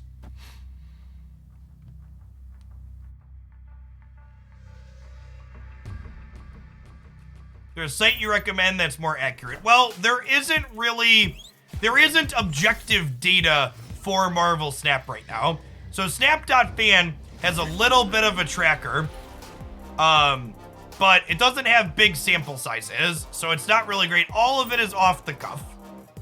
So to self-shill for a moment, my YouTube channel has a wealth of decks on it for pool 1, pool 2, and then a bunch of pool 3 stuff as well. So if you're looking for stuff, I'd point you there. My Yondu killed their Lockjaw and they conceded. Clearly our deck is busted, chat. We killed them on turn 1.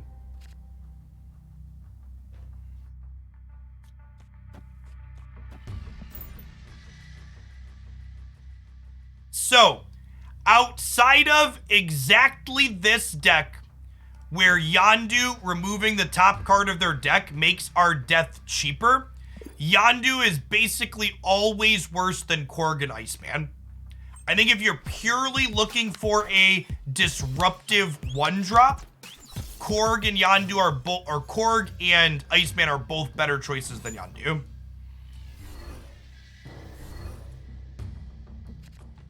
So the problem with making a video talking about whether or not it's good or bad to play to unrevealed locations is that's not a heuristic you could just say you should always do this or never do this. Whether or not you should play to this unrevealed location generally depends on what cards you have in hand, what deck your opponent is playing, and what these other locations are.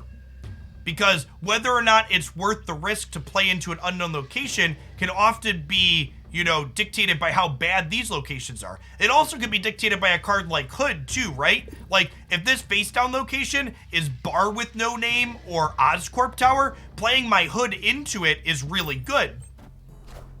But in this case, I'm playing Hood left because I want to set up a Carnage path to be able to have a big Carnage here.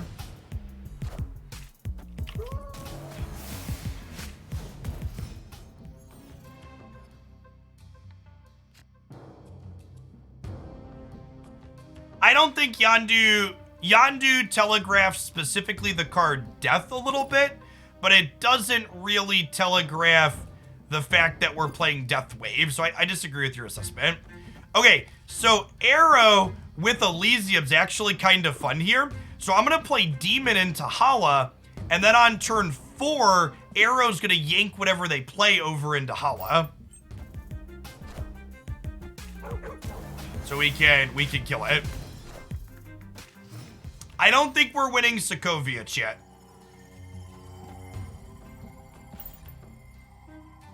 There isn't a website for metadecks yet. There's no metagame information.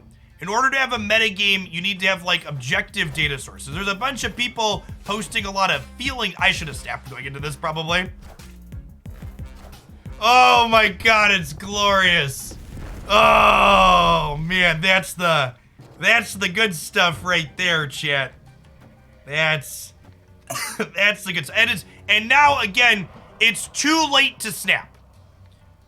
It's too late to snap. I needed to snap before that flipped up, because once that happens, our opponent is completely torched, and we're not getting another cube out of them. So I was talking to chat and BSing, and I missed the snap. But optimal snap is before Arrow flips up. Once she flips up and torches them out of the game, you can't snap anymore because your opponent's just gonna leave. Ooh, Deathlock. Another one of the handful of cards I don't have an infinite split for yet. Working our way up. Animated frame.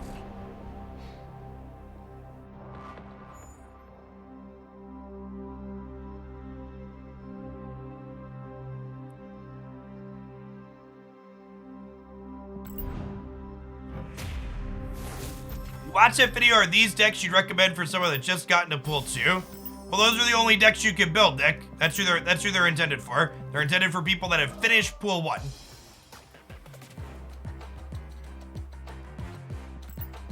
Where's some good pool 2 Killmonger decks? The Chavez mid-range deck in my starter deck series slots Killmonger into it nicely. Is there a place you can see your personal win rate? If you install the snap.fan tool on an Android device, it tracks some of your win rate stats in there. It's my most upgraded card. Probably Wave, actually. she goes in a lot. Wave and Angela are definitely the cards I have the most boosters for. They are both very good.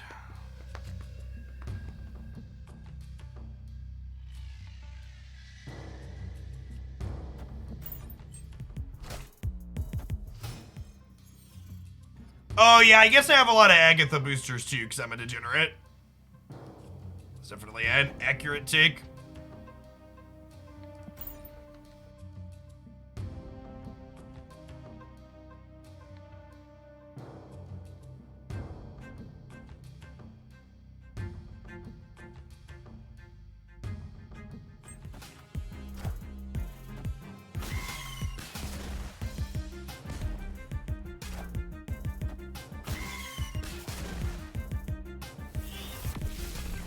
No, snap.fan, chat.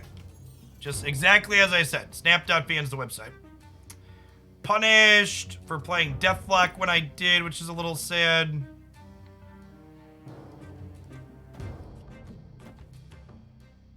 Our best draw next turn is Carnage. Any good decks to counter Moondowner? So again, chat, the thing you need to get used to in Marvel Snap compared to other card games is your counter cards aren't just you don't need to change your entire deck to counter someone in Marvel Snap.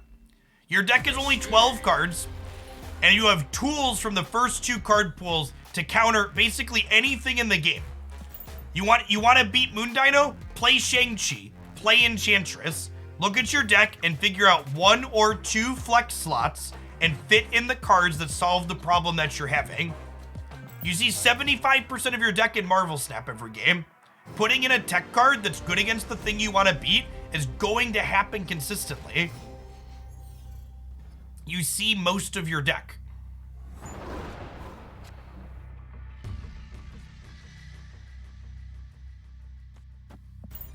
Chat, I conceded that last game because my opponent was a destroyer deck that we could not beat. Maybe Death got us there. I don't know. Yeah, Death. Maybe Death on the last turn did it still because of Arrow.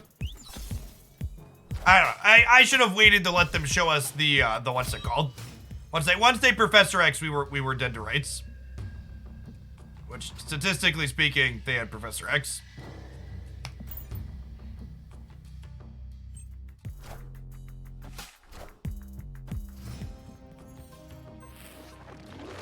Carnage. Stelio. Mysterio is a fun one into Machine World because he always copies an illusion back to their hand. Need to Killmonger here first, though. I'll snap them before they see their blade die.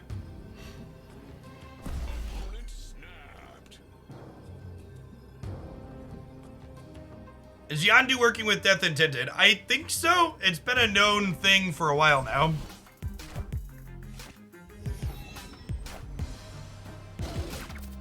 Oh my gosh, Arrow stealing their Hela on the last turn is gross.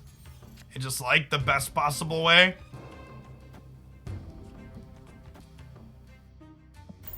So, Invisible Woman lets them hide cards underneath this so they don't flip up till the end.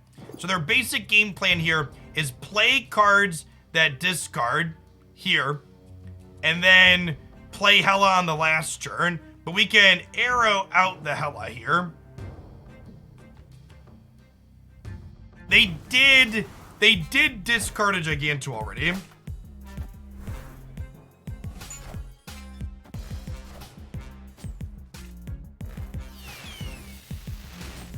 Zeno, in the most polite way possible, I've already responded to your question verbally about that deck twice now, and I'd ask that you stop spamming it in chat, because I am just pointedly ignoring you at this point.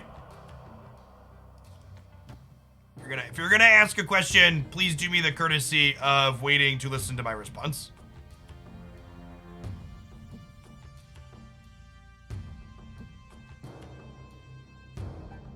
Yeah, we're probably dead here, actually, right?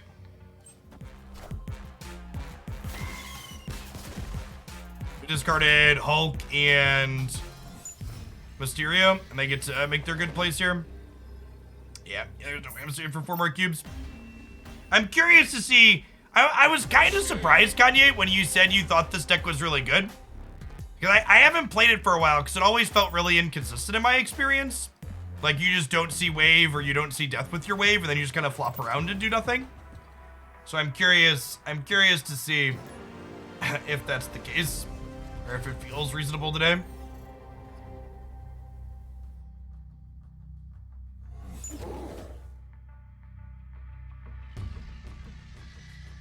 I think I want to play Hood, and again, this is a good example of someone said, when do you play into unknown locations? Because my deck has Carnage and Deathlock in it, I am going to play Hood into an unknown location because I don't want to Carnage or Deathlock monster. But again, this is like one of the many reasons you can't make a generic is it good or bad to play into face down locations. There's just way too many it depends variables. If you're ahead, wave into arrow is game winning. Sure, but like you could do that in any deck, right? Like that's not something that's unique to Deathwave.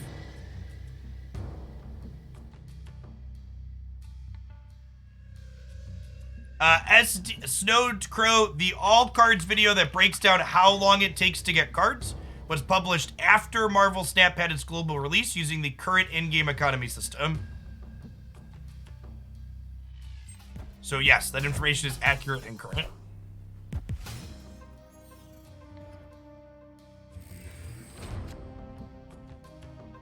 Okay, now we get to do this and draw some extra cards here, which will help with our consistency a good bit. Well, that's rude. That's fine. I guess we're winning mid at least.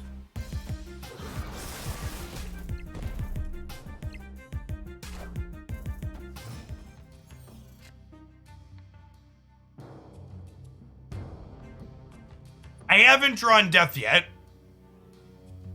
What do we think of Wave plus Nova here?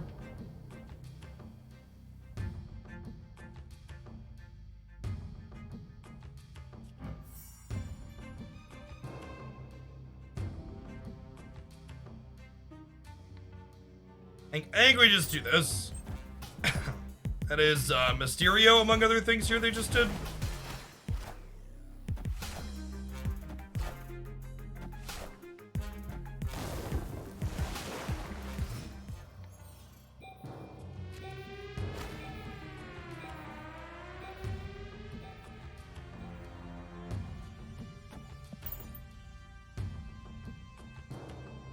Dino here, and then we probably win here.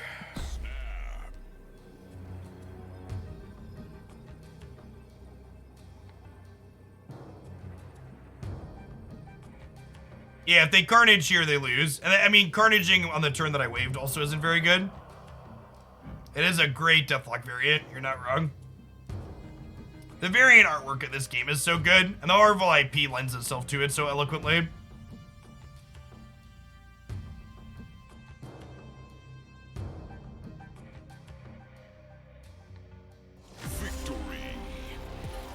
They could have Death. Their archetype doesn't really play Death. If your blue stacks isn't working or is running slowly, that's probably because you don't have hardware acceleration enabled in your computer's BIOS. Or your computer doesn't support it and then you're just SOL.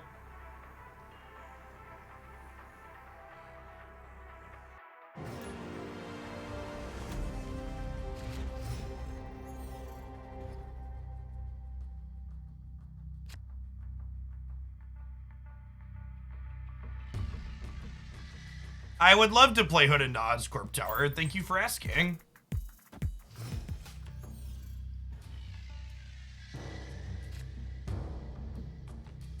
You able to get the season pass cards in pool 3? Yes, after a short delay. There's a 1 month time delay. So, for example, Nick Fury, the season pass card from last month before the game hit an open release, that will get added to the pool 3 card pool when the season rolls over this month. Well, they give me. I'm gonna end up killmongering chat, so playing the undo here doesn't matter.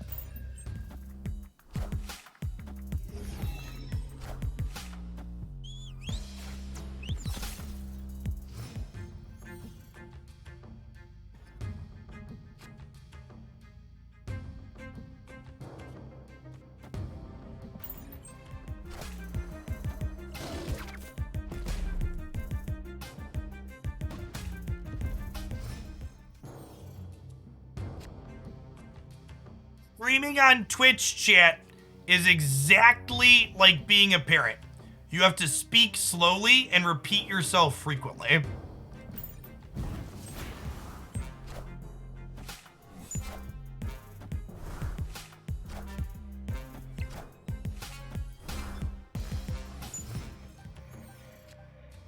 And liberally use timeouts, mood.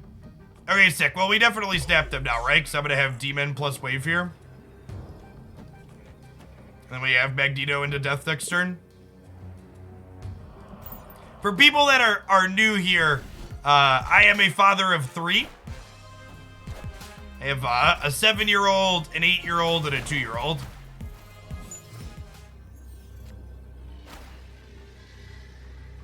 So this is the Mysterio clone that we gave them, created by Machine World, so it has 0 power. So I mean, I guess we just do this, right? Wait, excuse me? Do they think, or is this a Hell Cow? If this is Hell Cow, I guess they could get me with Hella.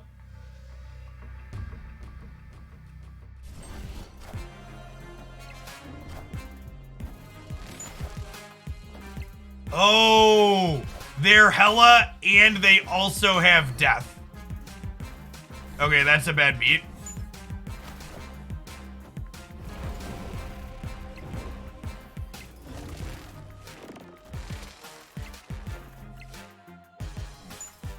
Yeah, I don't know, Kanye. I don't know that I believe this deck is good. This deck was really bad last time. I'm gonna give it a shake here. Like, obviously that's a pretty bad beat, but like, this was my experience too. This was basically my experience last time I played this deck. Like, it's inconsistent in how its draws come together, and then there's a number of games where like, we actually go off and then we still just die.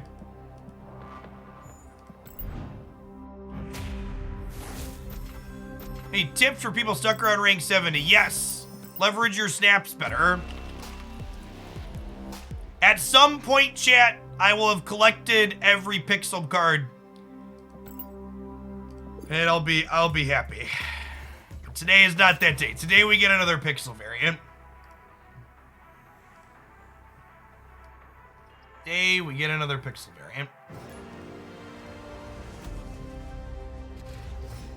How many pixel variants do I have? Too many. Too many. Victory. Pixel variants are the white bordered cards of Marvel Snap. Change my mind, Magic players. Change my mind. The former Magic players know what I'm talking about.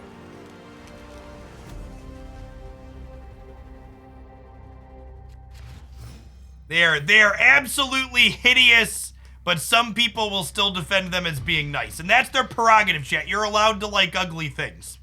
For people that are new here, I've been doing full-time content for almost 5 years now. I've been plate-making strategy game content for the better part of a decade in general, and was largely focused on Magic the Gathering content before falling head over heels in love with Snap. Dread the Dead, thanks for the Prime, appreciate it. Elysium, well, that's great.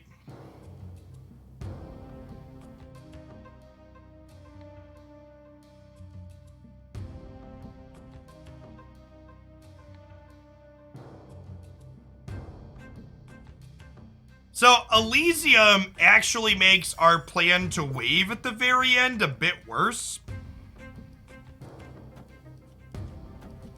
Just because they'll be able to play 2 cards out. I guess we do this. We'll blow up the center. We'll Nova bonus our stuff.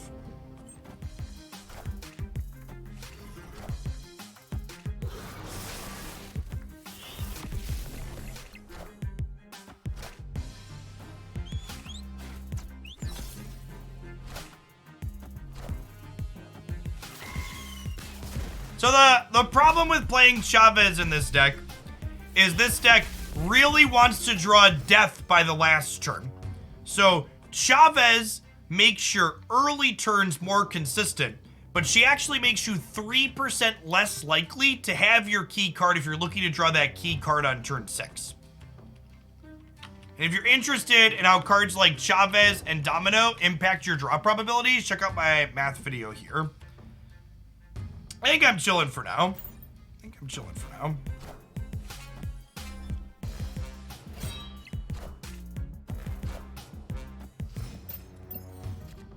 Out of cards in hand.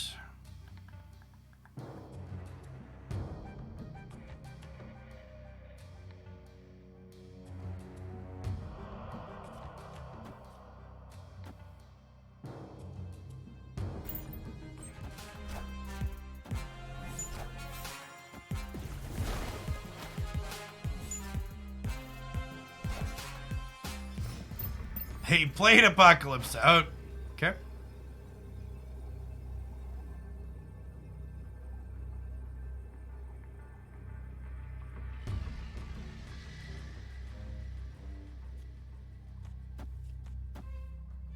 We just do this.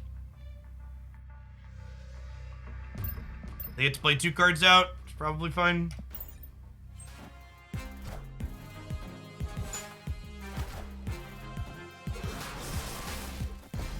Oh my gosh, they have Bucky in their deck? We're still good though, right?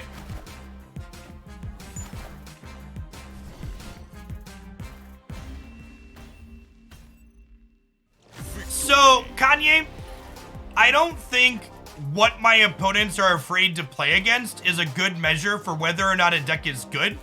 Especially for a deck like this, where the times where it goes big are really memorable, and the times where it doesn't do anything and it just dies are forgettable, right? So like, big swing decks always have this really emotional response to them, right? Yeah, chat, we're always playing games here, start to finish. The only time we're not playing games is when we stop to build a deck. And even then, when I build a deck, I don't usually, like, brew on stream too often. Usually we just, like, are copying a deck list from somewhere else if we're building something.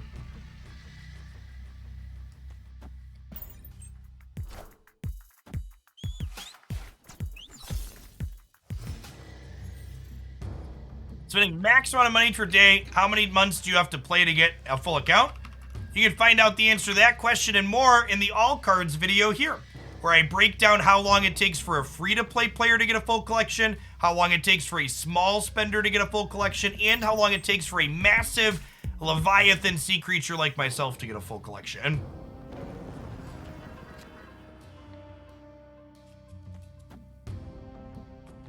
You mean all the variant arts? I have no idea. They add more variants all the time too, so that's a huge moving target.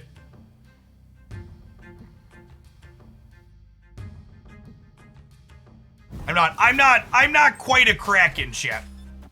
I'm a whale. I've spent 4 figures on Marvel Snap.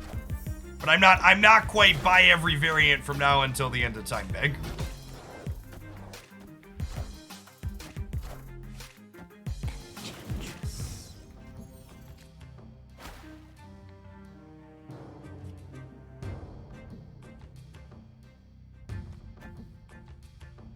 I think Destroyer variations are the best decks in Marvel Snap at the moment. Come here, friends. Join me in the middle.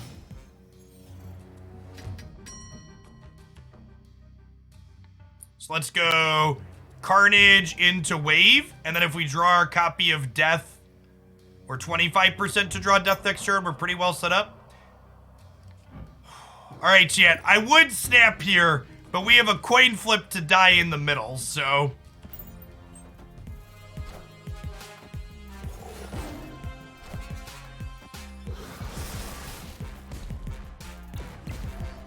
What does whaling in this game get you? So you can purchase gold, which can be used to buy variants, as well as be used to buy additional credits to progress your account faster.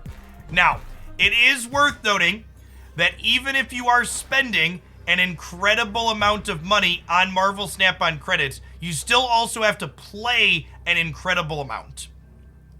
So everyone that gets a full collection, which takes around 3,000 collection levels, has to play 15,000 turns of Snap to have enough boosters to go with the credits to get there. So you do complete your collection faster if you spend money, but also, let's talk about this turn here for a second. Arrow drags their friend over here. Death wins the right. We should be a lock here. My arrow is going to put this to 25. They need 21 power here, so yeah, we're super good to go.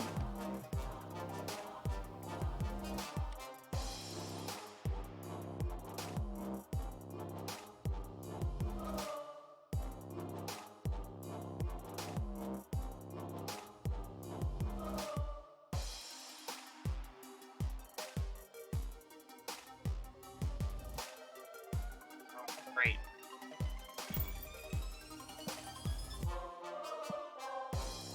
Quick Google says there's currently 1,600 variants in Snap, and they average $7 to $12 worth of gold. Yeah, you'd also have to calculate how many you incidentally get for free while climbing the collection track, though, right?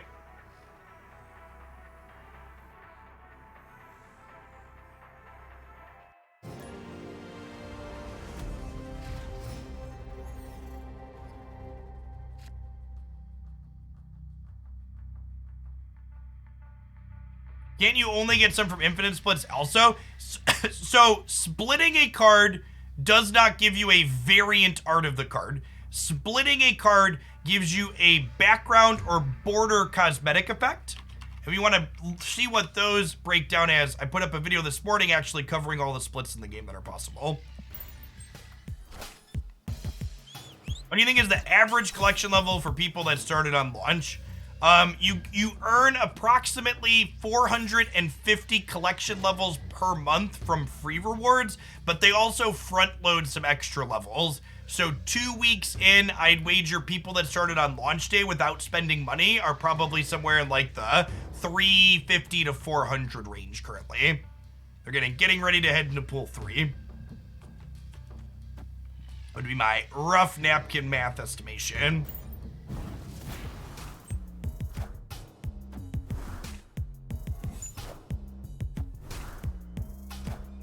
For people that are new to the channel, in a former life before I became a full-time meme here on Twitch, I spent time as a high school and college math teacher.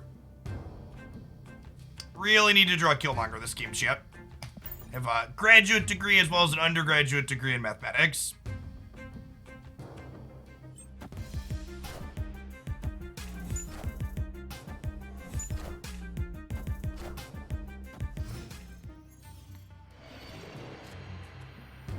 There's our boy, chat.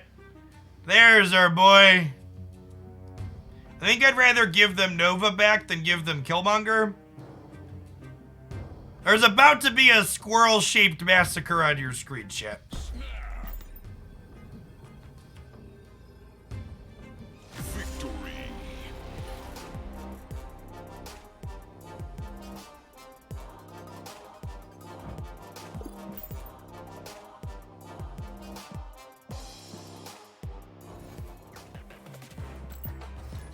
Look away, children. There's about to be a slaughter. That's true.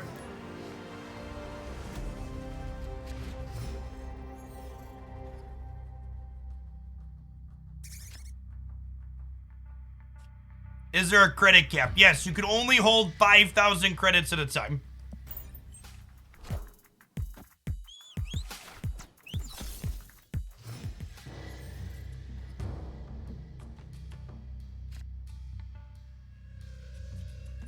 Do we snap now? I think I snapped this. We've got the Bucky here into the Deathlock, just like really solid curve.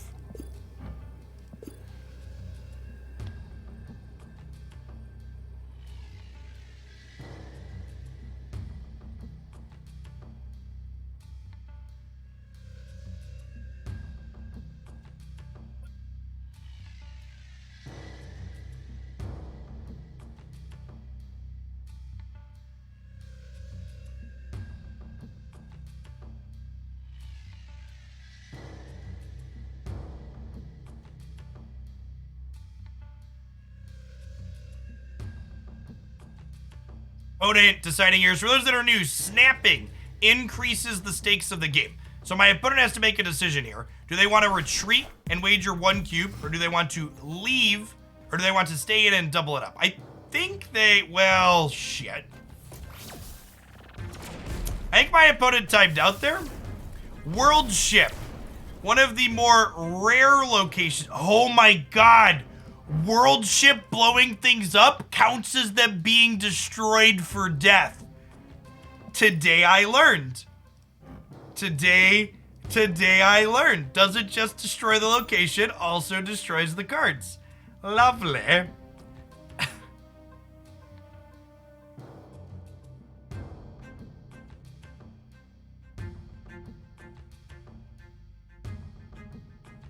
Oh, yeah, that does make Death a combo with Galactics, huh? Hopefully that card is collectible soon. That sounds great.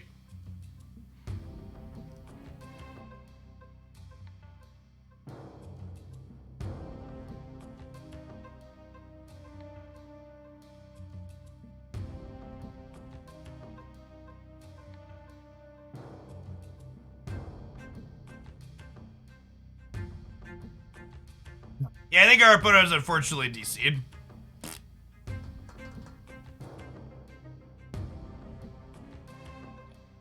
Victory. That is correct. When World Ship flips up,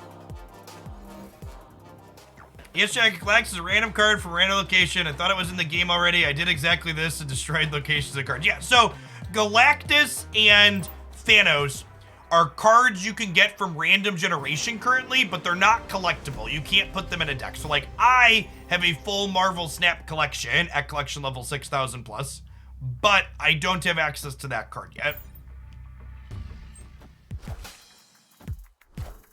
Yes, those cards are coming, chat. You're gonna have them eventually. They're just not currently collectible. I promise you they're coming eventually.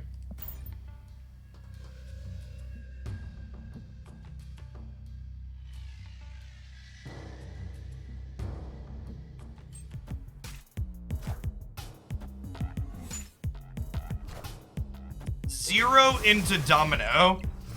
Are they Cerebro 3? This smells like Cerebro 3, right? And with Killmonger to torch the Zero and Death plus Wave already teed up in my hand, I think we snap here. Well, if we get a card every month, does that mean we're getting 12 new cards a year? For now. So the eventual snap release goals are to release one new card per week. Is their long-term plan.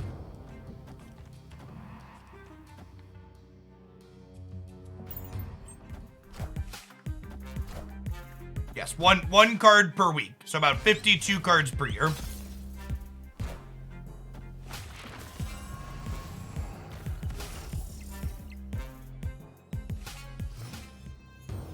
It's a strategy behind utilizing Galactus. I mean, we don't know. Galactus isn't a card that's released that anybody can brew with yet. No, not a weekly season pass. We don't know what we don't fully know. Do you have a source on that, Gap? I haven't seen that one card per week is a goal for 22.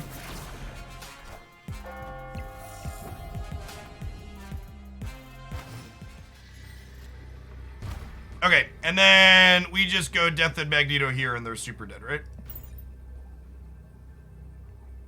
The highest ladder rank you can be at reset is 70.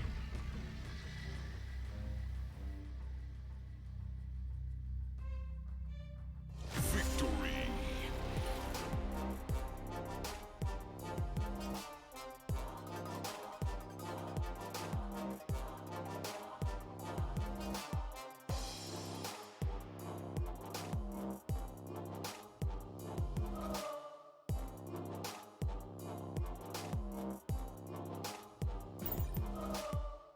I just responded on Discord too, but Alec, if you're still here, by the way, just to clarify for this chat, when I gift you the 6-month sub for you checking out the Every Plate deal, I do make extra money on that. So, and remember, it technically only costs me $1.50 per month to gift you a sub, right? Because I get $3.50 back for a sub gift. So it only costs me $1.50 times 6 to gift you a 6-month sub. So If you're someone that enjoys my stuff and you want a great way to support this, no joke, signing up for the Every Plate box chat if you live in the US is more support for me than I would get for you subbing for 6 months. It's one of those contracts where I'm not allowed to tell you the exact number because capitalism and bullshit NDAs, but yeah, I come out ahead on that.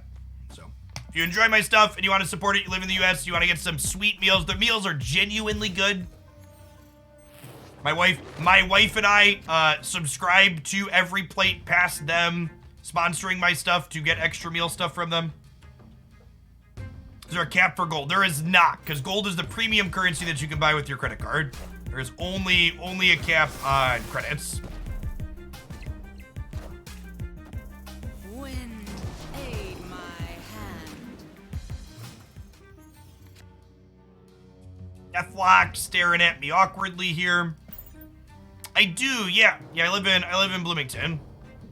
My backyard up until 2 months ago was a literal cornfield.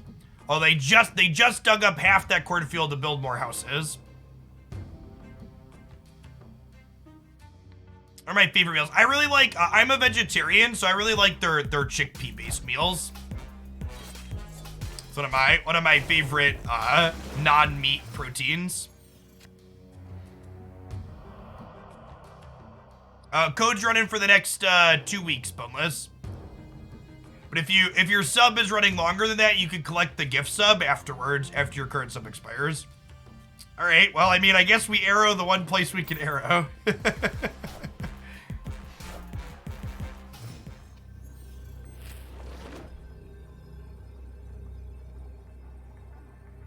Huh. Do I Magneto? Or do I Wave plus Deathlock? There are a lot of 4s to pull middle. The problem is we're going second here, so I feel like there's a good chance they fill this, right? Our name is highlighted in gold, so we have priority, meaning we flip first. So if I Magneto here and they go card, yeah. Well, they could Carnage plus something else on 6 mana, right? I think I'm gonna Wave plus Deathlock and choose to punt the center and then win left and right. I think is my plan.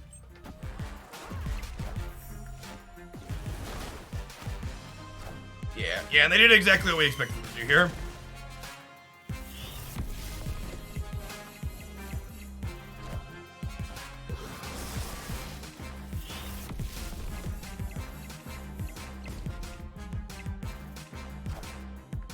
Yeah, sick. Clean game. Victory. Just a purr with the incredible bomb full of sub gifts. That's super generous. I really appreciate that. Thank you for the support. You're too kind. Happy Thursday. We have an incredible audience in here this afternoon, almost 2,000 people. Extra shout out to the people that hung out for Mogwai stream, so check out my little slice of Hoaglandia snap here content on the internet.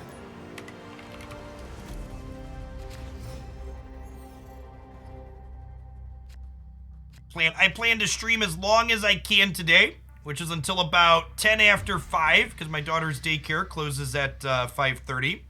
Need to make sure we get there to pick her up ahead of time. This hand's... Maybe it's good enough to keep. This might actually be a retreat. I don't really care about my cubes, but I think if we're min-maxing cubes, we have a retreat. Elysium actually makes R. Are we about to get turn 2 Mr. Negative, chat? Are cards like Shocker and Cyclops final versions? Yeah, and cards like Shocker actually see play in meta decks that leverage cards like Patriot.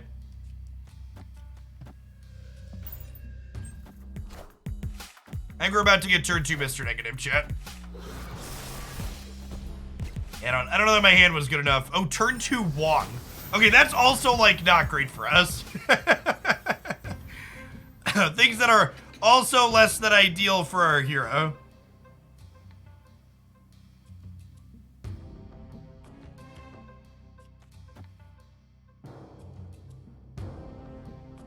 I'm chilling for now. Mysterio Hollowares, skins, variants, whatever you want to call them, do not work, it is said. Yeah, I'm gonna wave this turn, so that way if we draw Magneto next turn, we can yank this Wong. Our Gamba did not pay off.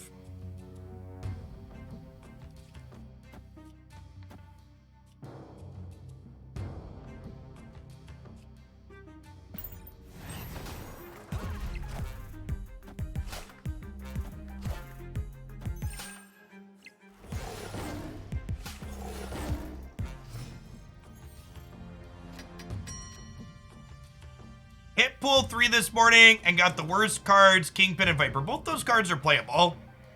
They're fine shit.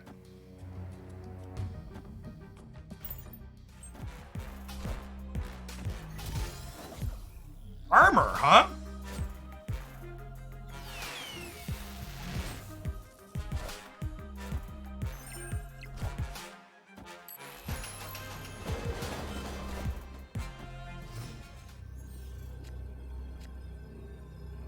Well, shit. That might win the game, right?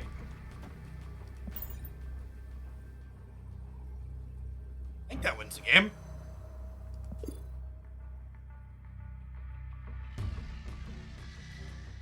They're probably not a Gambit deck because they're playing armor. And Odin doesn't do anything here, right?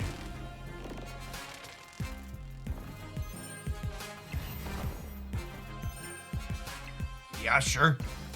All right, that was not the ending I was expecting, but deal. Elysium games are weird.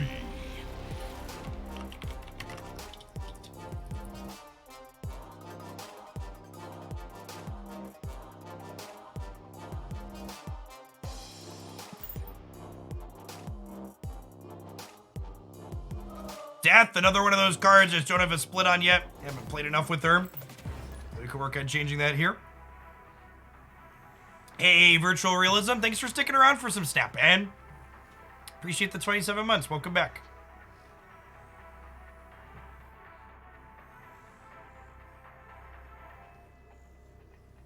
Yeah, all the cards you see in my deck here that don't have an infinite border, chat, I don't have a split on yet. I'm playing as many infinite splits as we can.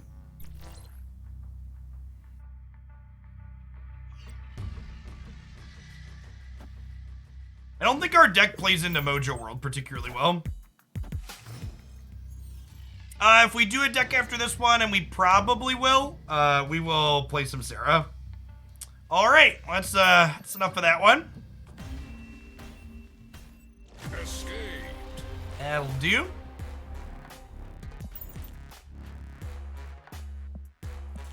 Couple more death. Some peak Marvel Snap gameplay there.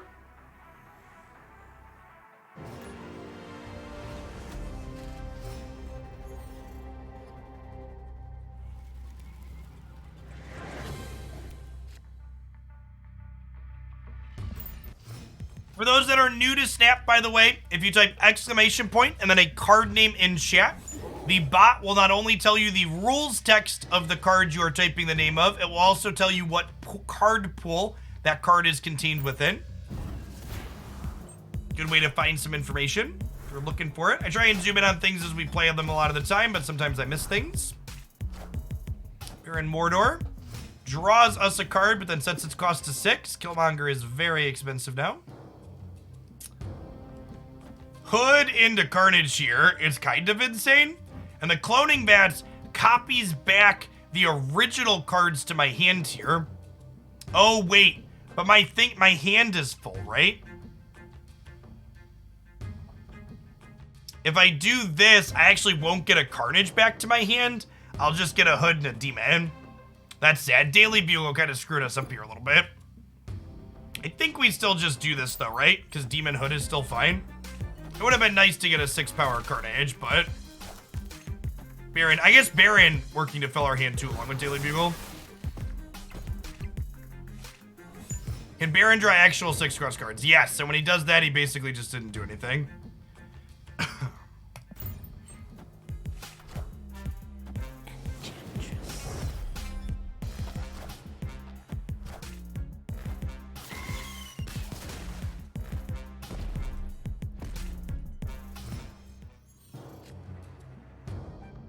I have two pieces of advice for newer players. The first is, don't worry about your rank. The second is, if it doesn't spark joy, don't do it. And I'm telling you that because nothing that feels tedious is going to give you that much of an advantage to be worth doing. So, for example, the person that asked, should you be playing decks with cards that you don't like to have a chance to upgrade them? Yeah, it's technically optimal to level up every card that you play with, but also the amount difference between those two things, like the amount faster you finish your collection is not meaningfully faster that you should play with cards that you aren't having fun playing with. Don't optimize the fun out of your gameplay experience. All right, so we're +5 here in the middle. So we're down by 1, we're down by 2, we're up by 6. I think we just put 12 power into both of these and call it a day, right? Because if they beat 12 power in either of these, they're probably not beating 6 here. So I think this is probably a W.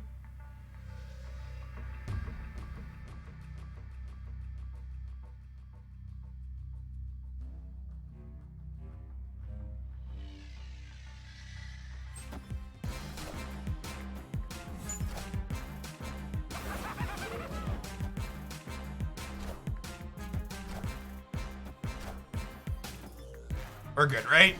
Yeah. Where did they get... Do they just, like, happen to have the same death variant at the same rarity we do? Oh, they got it from the Daily Bugle. I was like, they had to have copied that from somewhere, right? Bugle, Bugle, Bugle. Yeah. Okay, good stuff.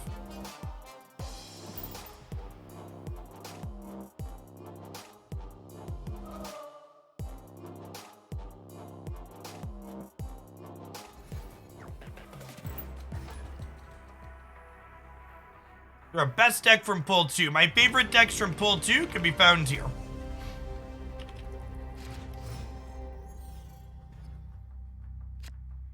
So, when you are at 5,000 credits or above, you can no longer collect new credits, Agent. So, if you collect credits that would put you above 5K, it lets those go into your thing, but then you can't collect more until you spend down from there. Oh, hey, I missed whoever checked out the Every Play code, by the way. It's up to 8 out of 10. I really need to fix this graphic. The 8 out of 10 is hard to read.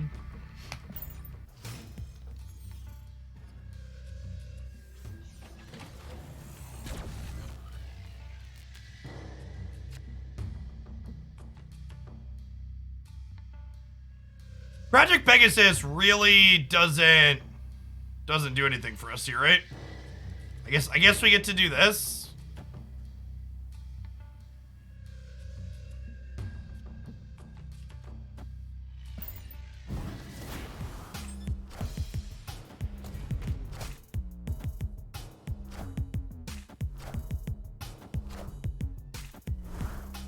Okay, so we're giving him a cube. I think we're giving him a cube.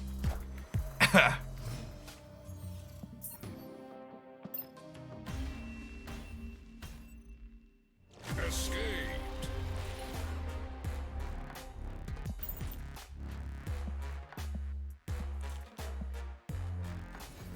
I can't decide if there's enough meat to even make a 2 to 3 minute video about priority. Maybe I should try and talk about it a little bit.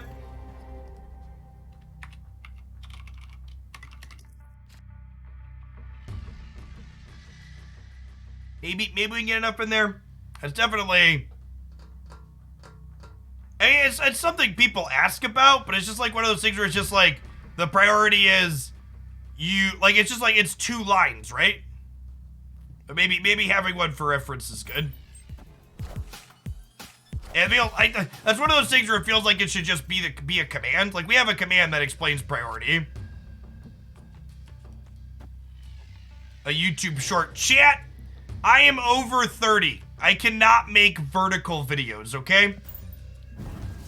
It's actually illegal for me to make vertical videos as someone who's over 30. The police will show up at my door.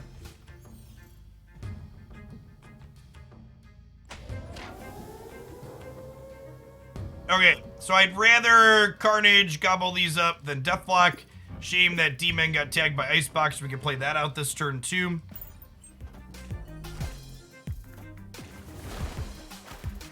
I'm playing a vertical game. Yes, but look at the great lengths I have gone to make my game screen not be vertical, chat. I have gone to incredible lengths to make sure that this is not a vertical stream. Appreciate me.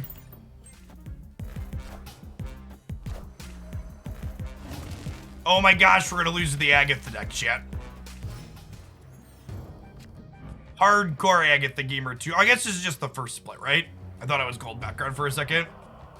The PC client is gonna hit different. Here's hoping.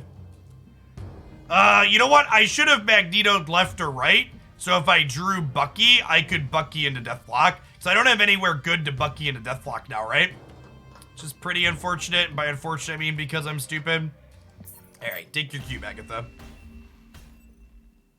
Escaped. We will get a new card Monday night when the season pass rolls over. Hey, Nero Sid, thanks for the brand new Prime. This is my full-time gig here online, and folks like you make that possible. Thanks for keeping me around.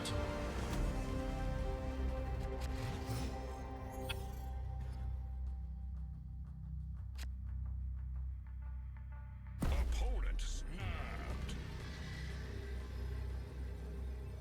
This person always snaps us on one when we queue up. That's probably fine here. Yeah, I'm gonna leave because of Mindscape. I don't really feel like playing a Mindscape game for extra cubes. Escaped. The ranked season rolls over Monday night. What deck would you want to play Quicksilver and Domino? Not really any of them. If you want to see the math on how Quicksilver and Domino impact your draws, check out this video here. Nick Fury comes to Pool 3 Monday night, chat. Which means if you're someone that's working on getting Pool 3 cards, get as many Pool 3 cards as you can before Monday night. Because when Monday night happens, there's a new absolutely terrible card you could open out of Pool 3. Nick Fury is one of, if not the worst card in the game currently. Maybe Cyclops is worse. Alright, so we got a we got a death out of them. Okay, so Mirror. Mia on the wall. And death is symmetrical. She looks at cards that have died on both players' sides.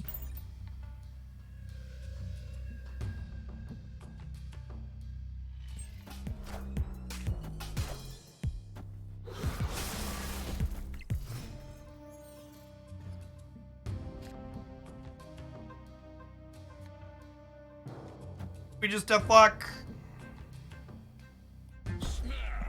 And honestly, I'm gonna snap them here because we have their death to mirror, and then God forbid we draw our other one, right?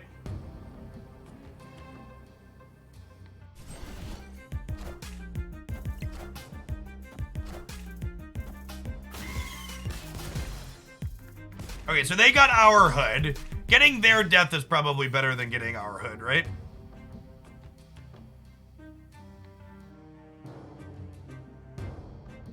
This is a really toxic board, chat.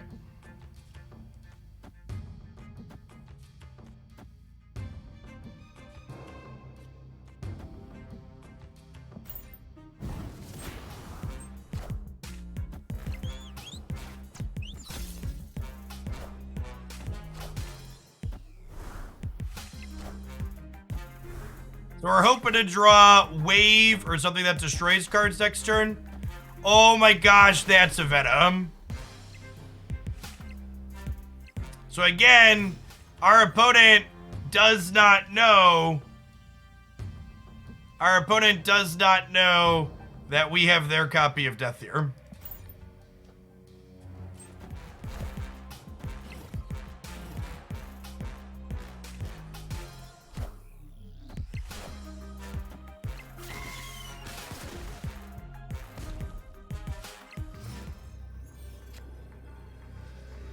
Okay, so I'm +5 here, and I am... That's all I got. So I'm +5 here. What if we just go, like, Wave, Death? I think I'm into it. Yeah, I think I'm into it. Opponent snapped. Opponent snapped. I think I'm into it, chat. Let's play for 8 cubes.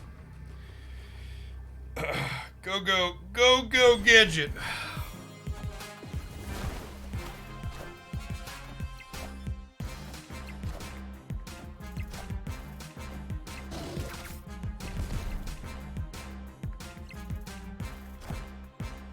Nailed it. Wait, tiebreaker? Yeah, we're good on time. No, we don't even need a tiebreaker, right? We're at 19. Sweet. Thanks for the cubes, bud. Victory. Someone in chat asked, does the season pass for Arena as well? Yes, the season pass and ranked season follow the exact same timeline, chat. Can someone rank 98 be matched to someone rank 100, 105? Yeah, definitely. It's not just your specific rank that matters for pairing as well. You also have a hidden MMR number that is used for matchmaking, chat. Burning Piggy, thank you for the 32 months. Appreciate that. Welcome back.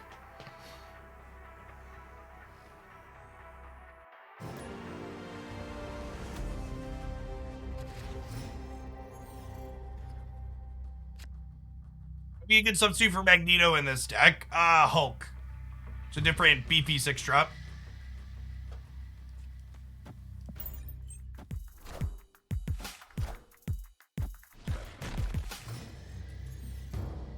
Or kicking a rock into my deck.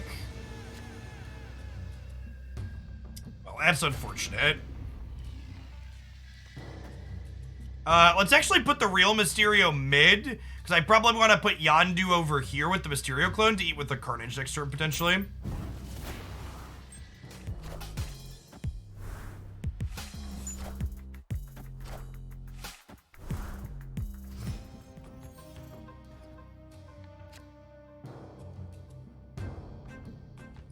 Well, we hit the out we were playing for. But Opponent snapped. yeah, I think I retreat here. I think this snap is them saying they have a way to cheat into the Sanctum, and I don't. I think we just leave and give them the cube. Escaped.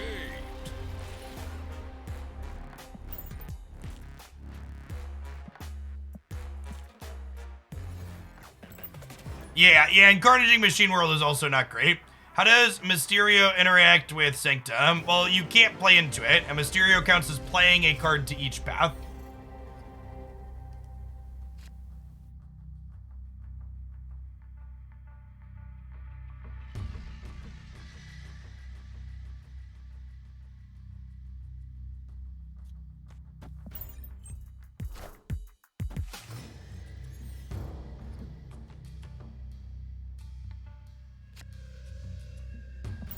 Play into Murray Isle here is a little sad.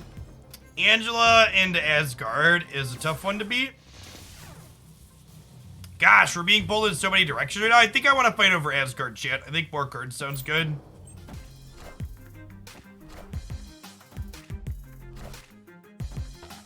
Wow! 0, my Ebony Maw. That's a pretty good one.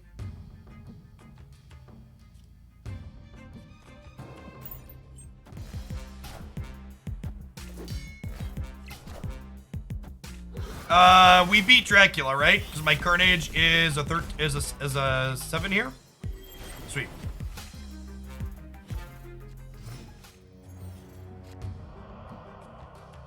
Okay, and then we go Mysterio plus Wave here, and this sets us up perfectly. We have Death to be cheaper, and then Magneto to play out next turn as well. I think I stepped them here. This is really good for us. We'll just play to win Asgard and Murray Isle.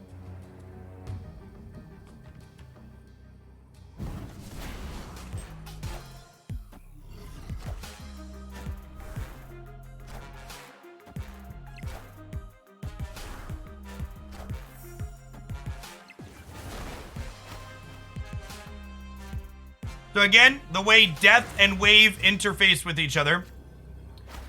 Death cost reduction is applied after is applied after the wave set to 4. So 2 things have died this game, so death has a cost reduced to 12. If I Magneto here and death, do we beat these 2 here? We might lose. Maybe I should have put the real Mysterio left. Oh my gosh, they just played mid. That's so good for us. We totally win this, right? Come here, Dracula. Plus 24 power. Nice invisible woman. Clean. Excellent showcasing of what this deck is looking to do.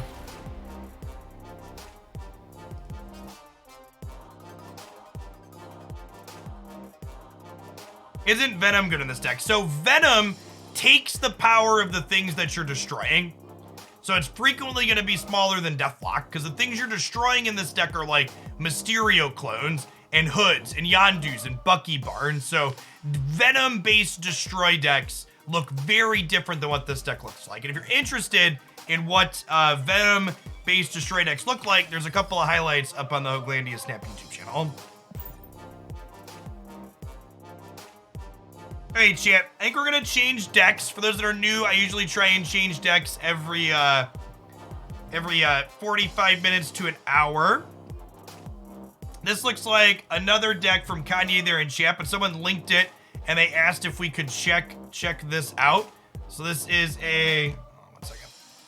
This is a Sarah Destroy deck. Sarah Miracle looking to play out a bunch of cards on the last turn of the game. So let's get this one loaded up here. Before we do though, and I'm not sure if this is sacrilegious. So we're playing a Marvel card game, but I've got a bounty board ad here for a DC thing. So this is the Sandman Audible trailer. What did you do to Delirium? She's only a kid. Go and talk to her. It's just all been different since he went. I want him back. Our brother told us that he was leaving us. He advised us to leave him be. We have been looking for you for some small time now. You found me. Now what? Okay, chat. I need a lore nerd. How does DC's Sandman differ from Marvel's Sandman? Go. Someone fill me in on the details. How do the characters differ? They obviously have they differ a lot. Okay. So what's the crux of one versus the other? Enlighten me as someone who is a casual superhero fan and not a hardcore one.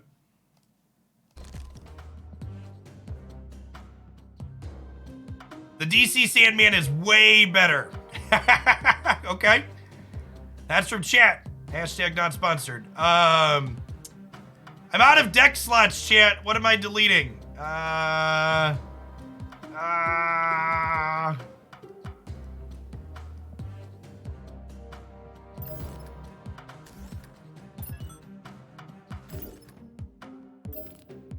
kind of want to play the Fury Dino deck some more after the feature location is over, being honest. It actually was kind of sweet.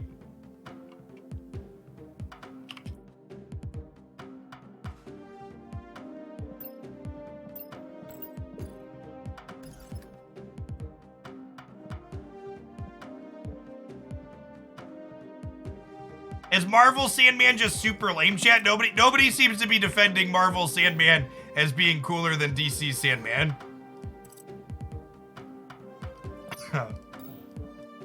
Everybody's just like, no, this is an agreement. DC Sandman is much better.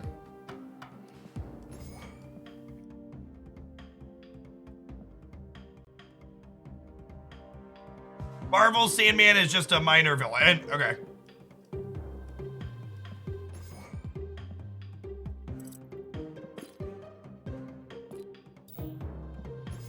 I love a deck that lets me play my sweet debris variant, chat. Mojo, another one we haven't quite infinite split yet, but we will soon. Maybe by the time we're done playing this deck, we'll split him.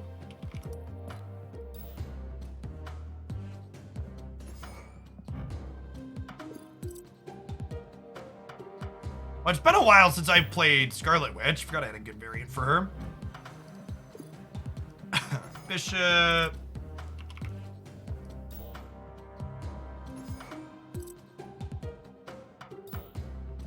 Ooh, we haven't played Green Goblin today. This is one of my favorite variants in the game. It's so fantastic. Okay, so Sarah, for people that haven't seen it, is one of the most powerful cards in Marvel Snap right now, hands down, not close. So, ongoing, all your cards in your hand cost 1 less to a minimum of 1. This means on the last turn of the game, you can play like 4 or 5 2-drops, you can play multiple 3-drops, and she lets you put so much stats into play on the final turn. It's very difficult for your opponent to predict what you're going to be able to do, which makes her really good at getting 8 cube games out of the opponents, which is excellent. So this deck is just a bunch of powerful 2s and 3s, chat. We've got Angela here is a great 2. We've got Mojo, which adds a lot of stats. We've got a small destroy sub package with both Bucky Barnes and Nova to get eaten by Carnage, or Deathlock. So let's pop out into a few games with this one and see how it goes. Yes, we were just talking about Sandman. So amusingly enough, in my 5 worst cards in Marvel Snap video, a comment that I got from a lot of people that are newer to Marvel Snap was that they thought Sandman was one of the worst cards in the game. And Sandman's not a bad card, it's just a metagame card. It's a card that completely turns off decks like this one. So if you're playing into a lot of decks like this one, it's a great tech card. So not individually powerful, but definitely very reasonable.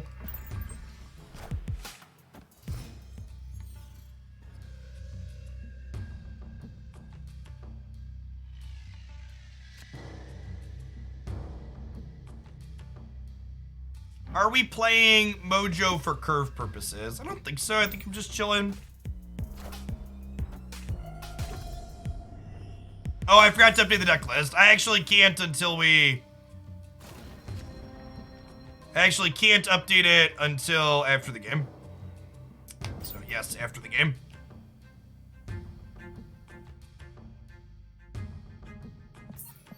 I'm gonna punt a cube to update the deck list, chat. I'll give Y6 a free one.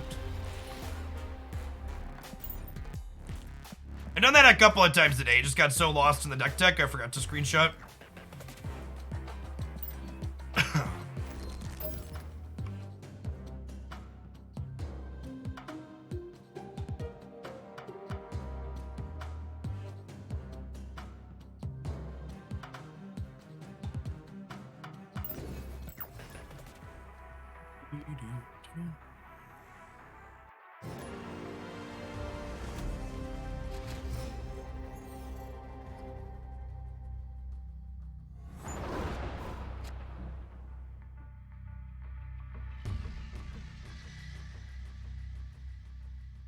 I have guides for new players. I have a ton of guides for new players. If you're new to Marvel Snap, my #1 recommendation is check out this playlist. It's called Marvel Snap Minute. It's a bunch of videos that are between 3 minutes and 10 minutes or so that go over lots of tips and tricks that you should know to get better at the game. Playing Nova out here. So, one interaction to note with this deck. Bishop gets +1 whenever you play a card. Mysterio counts as playing 3 cards out with his illusions. So if you Mysterio after you Bishop, it gives Bishop +3.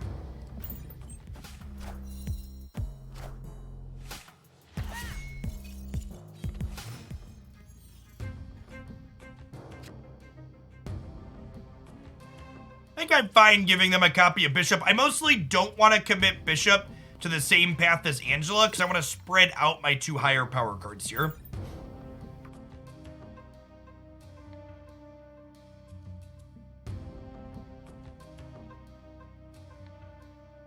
When you Bucky before Nova, you get +1 on the shoulder. That's true, but you don't always have the energy to dictate out that type of sequencing. So playing your Nova on 1 is generally correct, even if it ends up meaning you get 1 less power on the Winter Soldier later. Because, like, take this next turn, for example, right? Let's say I draw Winter Soldier next turn. I'll be able to go Winter Soldier into Carnage on my turn here, clearing these out.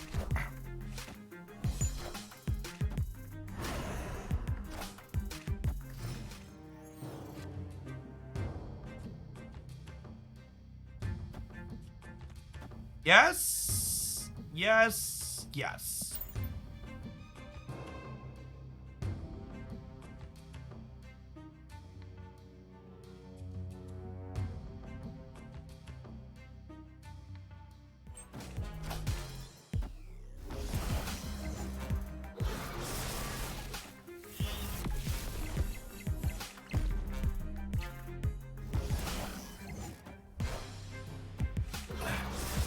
Insert Spider-Man meme here. So Deathlock is a scotch awkward here. Am I playing Scarlet Witch out just for stats? I think so.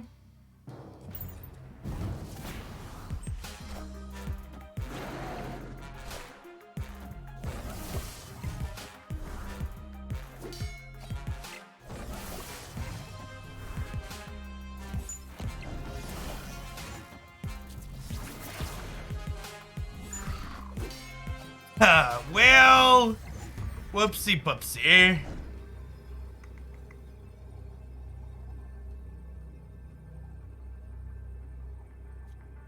Think we just do this and hope 9 is enough on the right.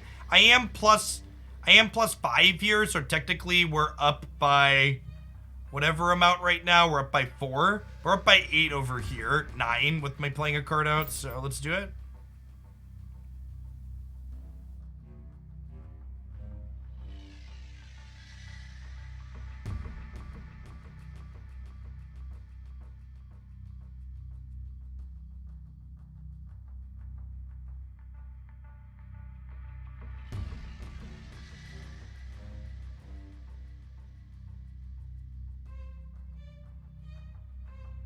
Trying to decide if they want to flip a coin left or flip a coin right here, I assume. But it wins this 50% of the time? Yeah, potentially. Oh, wow, and they're flipping first here, so Spider-Woman is even better now?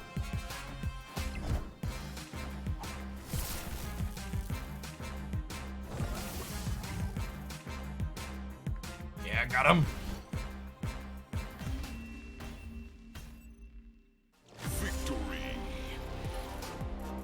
Someone asked, can you replace Debris, Mysterio, and another Mojo in this deck? Nah, it's just kind of a different deck at that point, and I just looked for a different Sarah mid-range deck.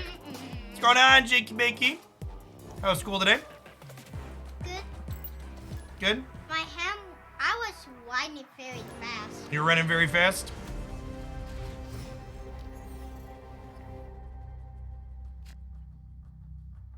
Can we make eggs right off? You want scrambled eggs for dinner? I think we could do that. I got some eggs in the fridge. I want some. Dad's gonna work for another hour, and then I gotta go get Haley, and then I gotta stop at the store. When I get home after that, we can make some dinner, okay? You can have a snack now if you're hungry, though.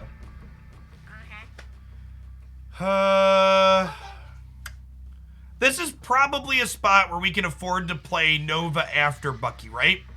Because we go Bucky on 2 into Nova Carnage on 3, fill this up. Let's do that. We'll pass here.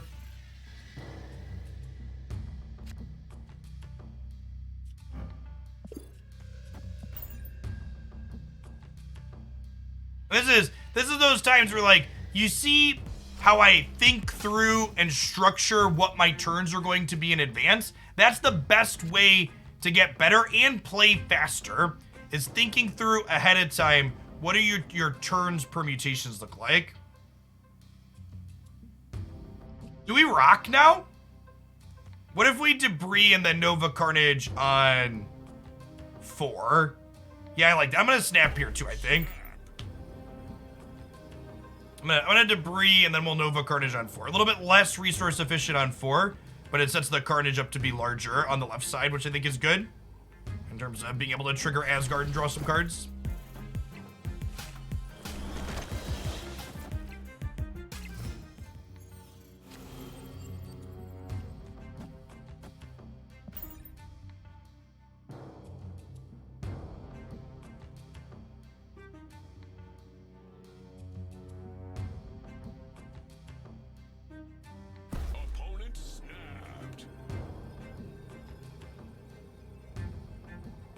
probably not beating. This is going to be 9 and this will be 7. So we're going to have 16 on the left here. We should be getting these Asgard cards.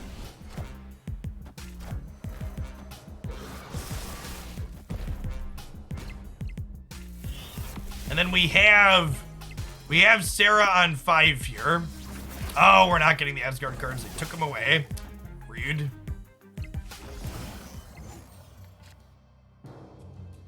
Do I want to play for Nidvaler? I don't think I do, right?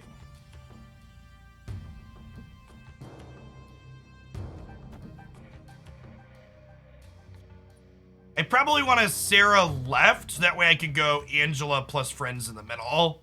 I think is the sequence here.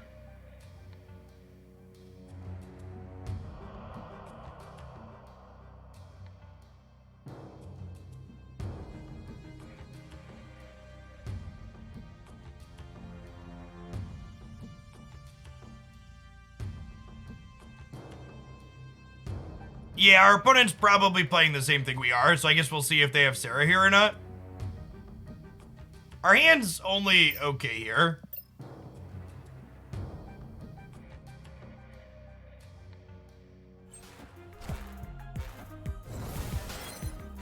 Okay, so they don't have Sarah, but they're playing a Dracula Sarah deck. Okay. So feels like they're likely to fill here, so we'll Mojo left. It's bigger if the location's full on both sides. And then we'll Angela into Green Goblin into Scarlet Witch, and we'll hope that Scarlet Witch doesn't do us dirty in the machine world.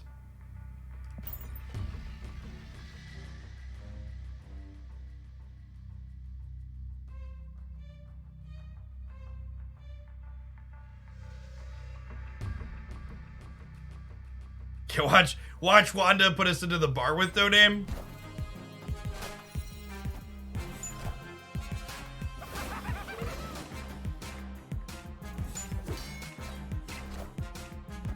Alright, hit me, dealer.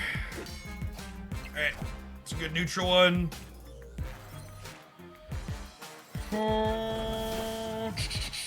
Rogue gets nothing, and Dracula's the same.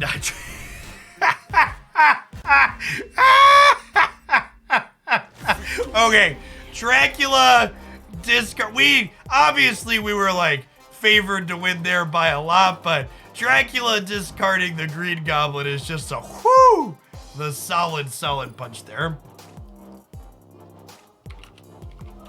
Alright, so a couple of questions in chat. Someone asked, playing your pull 1 Sarah deck, is it okay to not play a card on 1? I mean, obviously the card deck only has 1 drop, so the implication there is that I think it's okay to skip on 1 is something you can have as derived information. But yes, in general, not playing a card on turn 1 is perfectly fine in Marvel Snap. It's not a big deal in this latest.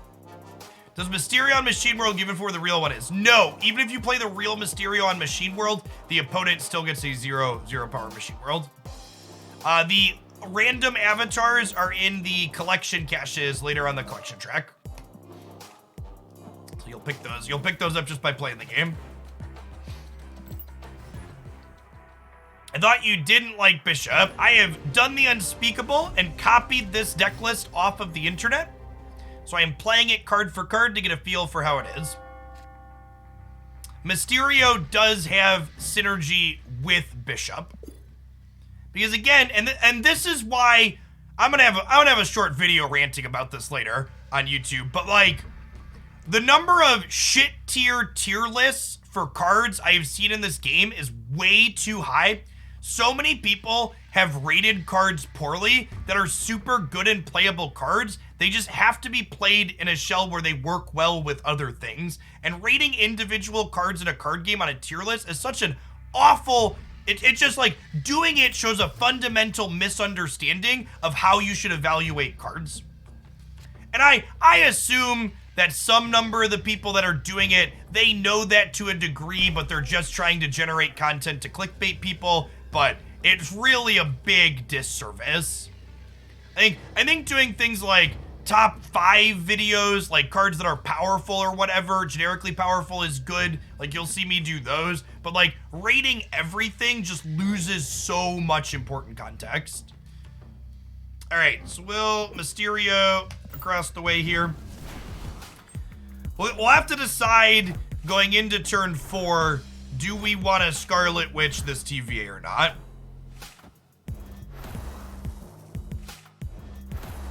Oof.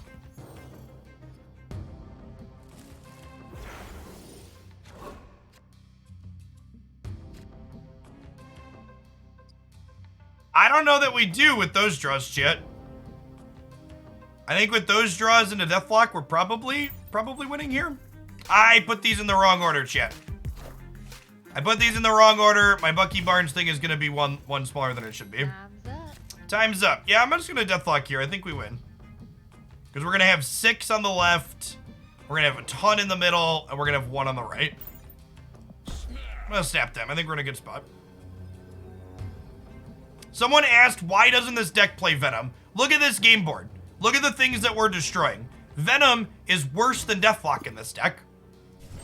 And that's another good comparison. Talking about the context of cards being key. Venom, better than Deathlock in some situations, worse than Deathlock in others. And you have to think critically about what is going on and what your deck is doing to figure out, is Venom ideal or is Deathlock ideal? It's not just a clear-cut, always better, always worse type situations. I don't think they're gonna play 2 things here this turn. Famous last words.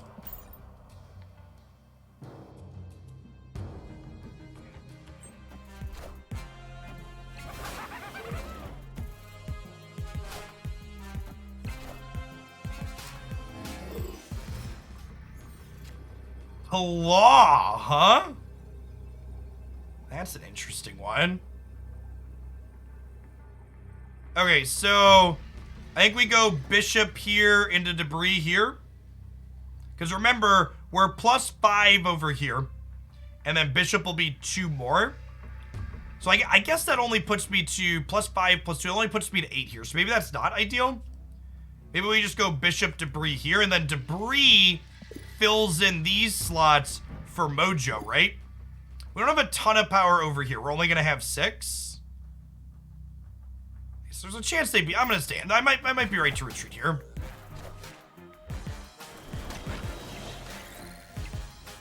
We beat an Onslaught here, right? Because of Mojo?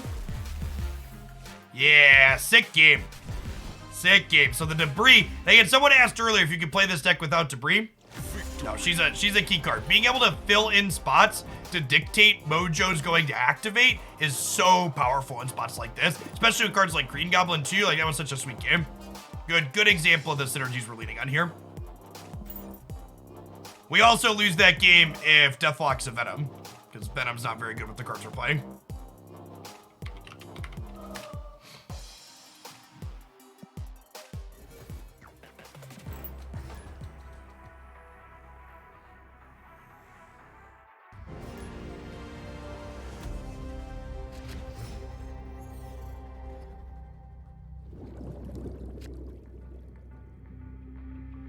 Green Goblin, a card that's excellent into Atlantis, because it can guarantee our opponent doesn't have just 1 card there, while we can put 1 large one there ourselves.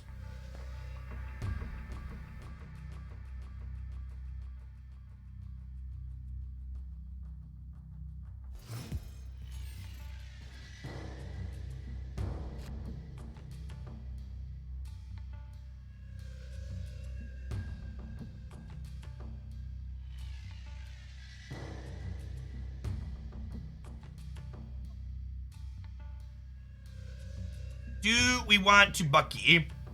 We could play Bucky and Deathlock on curve, but we could also save them to Sarah after the fact too. We'll want to play Bishop on curve so he gets bigger. We could try holding things for Sarah here.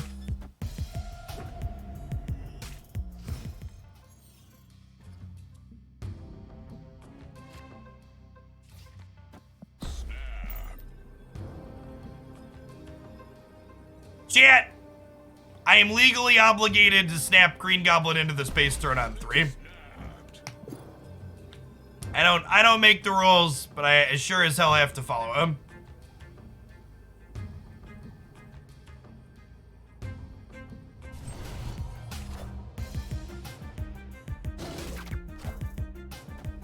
All right, and now we concede. They knew what we were playing. This was probably bad. Escaped.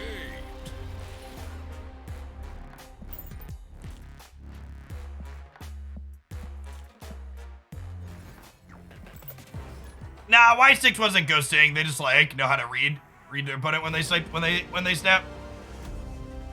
Yeah, chat. Y6 is like a 4-year sub here, chat.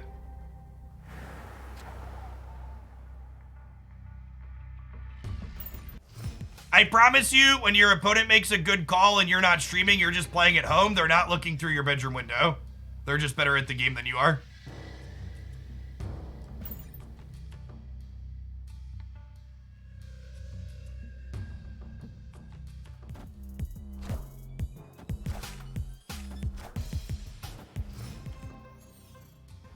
All right, this is some high-level gameplay, so let me know if anybody needs me to break it down a second time. But Isle of Silence says ongoing effects are disabled here, so I'm gonna not play Sarah on the left side. All right, let me know if I need to repeat that for any of the kids at home.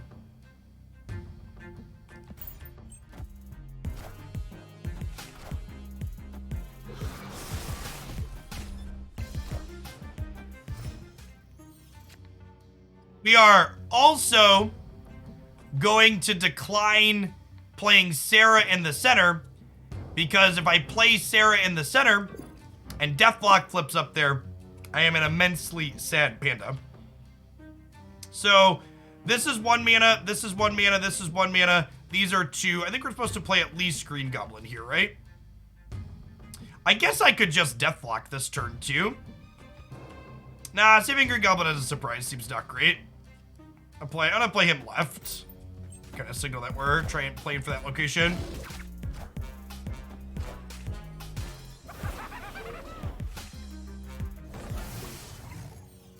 Holding Deathlock is better here in the event that I draw Bucky Barnes, and then we drew Bucky Barnes. So yeah, I think we're definitely right to Green Goblin on 4 there.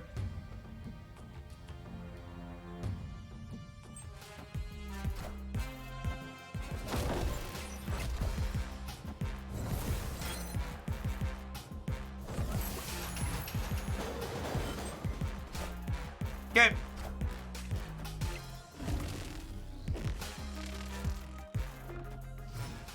Oh my gosh. 1 and 3 to do that. I guess this is fine. I get to move Bishop here, right?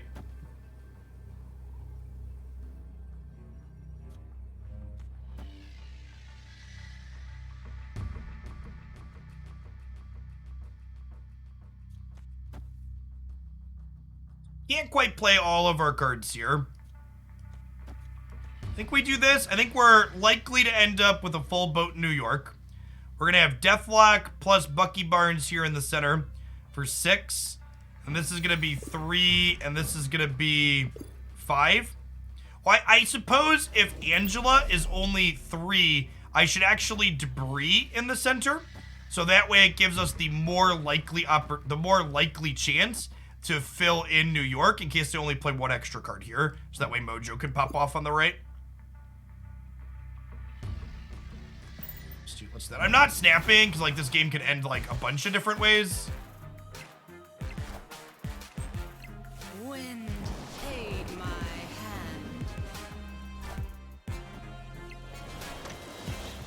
hand. Do we lose here? I think we're good, right? We played 1, 2, 3, 4, 5, which puts us at 13, and then Mojo is 8. So we'll win. We'll win center and we'll win right.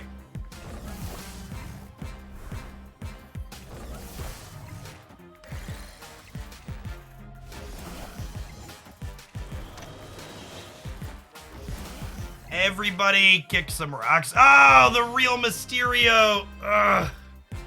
Oh, the real Mysterio. I guessed with my shell game wrong, chat.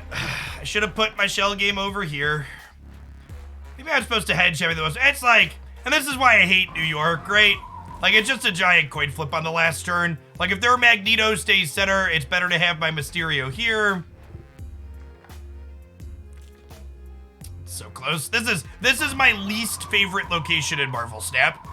A lot of people complain about other ones, but this one just leads to the least interesting end games. It's just like flip a fucking coin.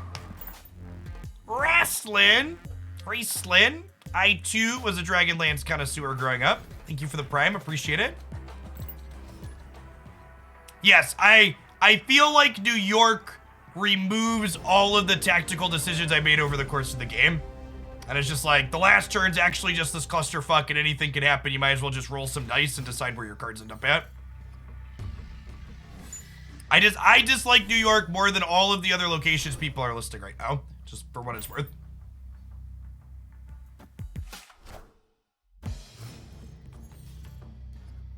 I think locations like District X and Weird World have more player agency, meaning I have a better chance to to control the outcome of the game than I do with New York. Those other ones allow me to make meaningful decisions with weird and different cards. New York is anything could go anywhere and you really might as well just roll dice.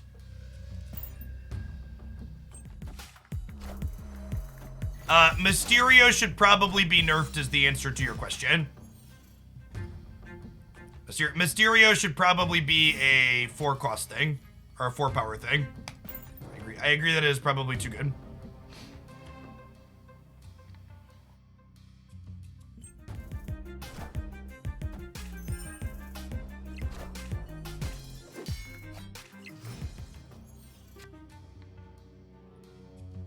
Well then.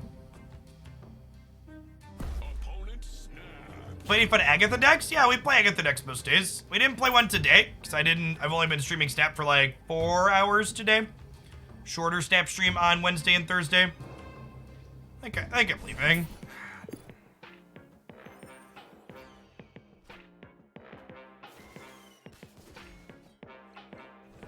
I should have retreated here. There's no way we win this game.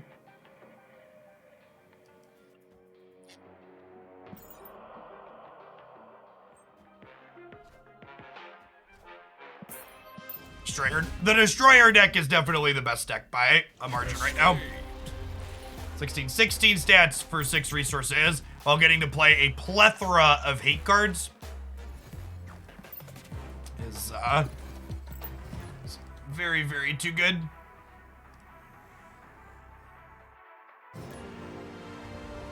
We have a sponsored link to download this game. No, none of the Marvel Snap content I have made has been sponsored content. They sent me a coffee mug, a hat, and some stickers when they announced the beta. But other than that, I've just been here playing Snap because the game is excellent. How'd I nerf Destroyer? You either just take some stats off of it. During the closed beta, they buffed it from 14 attack to 16 attack. Or, what I'd kind of like to see, I think the Destroyer should be like 8 attack. And then it should gain extra attack for each card it actually fucking destroys. Like start it low, and then let it scale up. I think I'm chilling on Nova for now. Bifrost is a little annoying.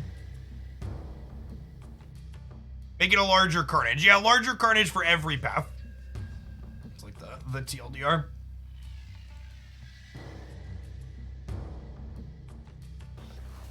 I don't think I want to deal with Bifrost this game, especially with my Mysterio, so I'm just going to get rid of that.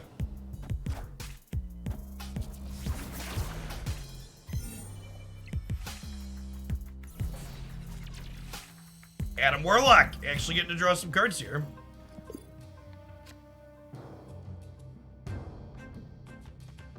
Guess we'll just play Deathlock here to get him powered up. Try and lock this out of drawing more cards. Oh, priority, chat. Priority. Crimson Cosmos is real bad for a deck that's all 1, 2s, and 3s, obviously. I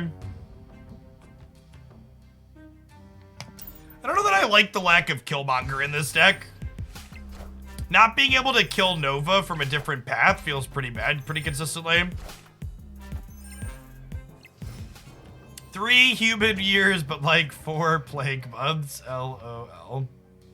Yeah, I think we're just pushed out here. With this location and no carnage and no nothing else.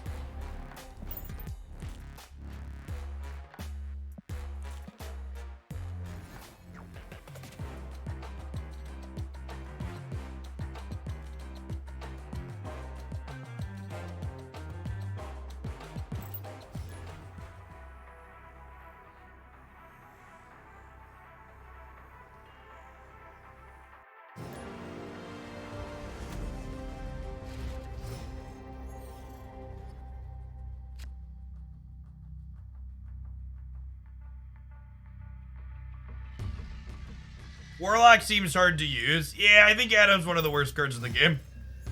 It frequently does nothing. It's not hard to use, it's just not very good.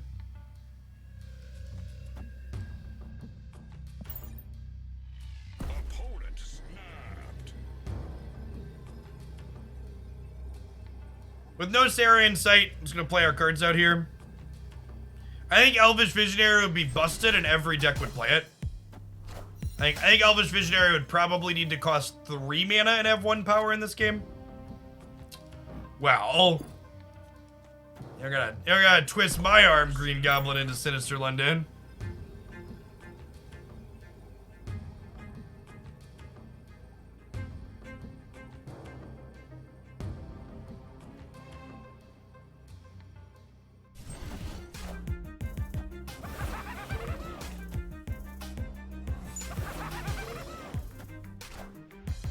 Oh my gosh. Well, shoot.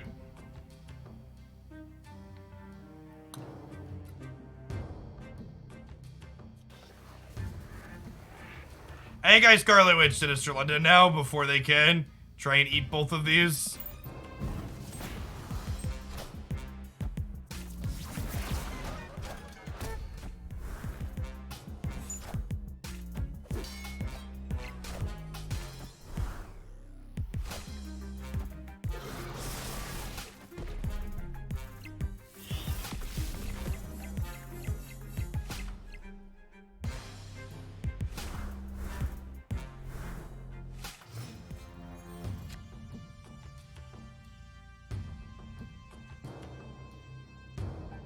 Okay. So our real Mysterio is mid. So we like have more power here than it looks like. We have Nova, Bucky, Deathlock on the last turn.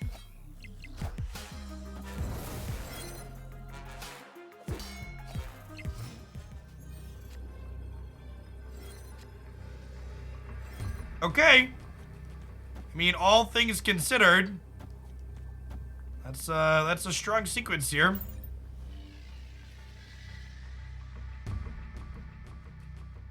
Bishop's gonna go to 4.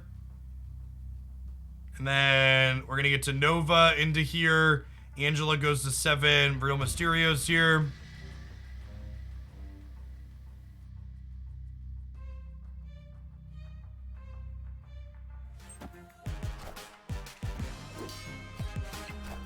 Joe probably gets us. Especially if that's the real Mysterio.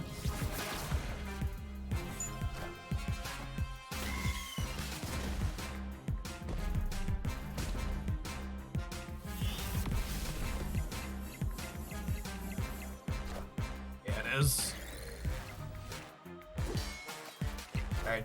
I think I'm gonna be done playing this deck, chat. The mirror match is not particularly interesting. There's no player counterplay because this deck has 0 interaction in it. I think we might revisit it tomorrow. I might throw a video up with it, but playing mirrors is like the least interesting thing possible. with this deck at least. So tie, they have higher total power, so we lose.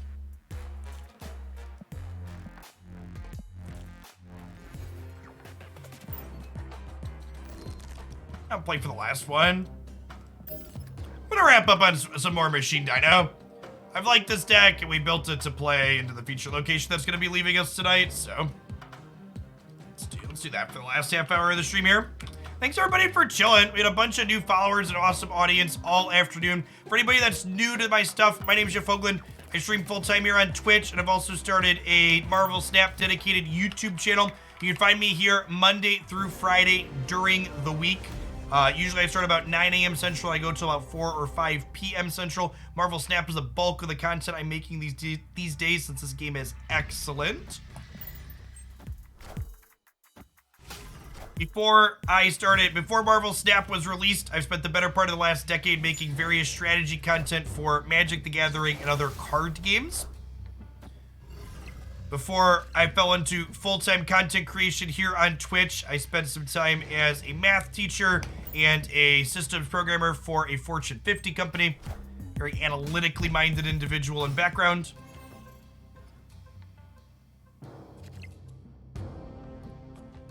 I was about to say, well, I'm just leaving this in my hand for now, but now Adelan flipped up, so I guess we're getting a new one, so I'll play Angela out.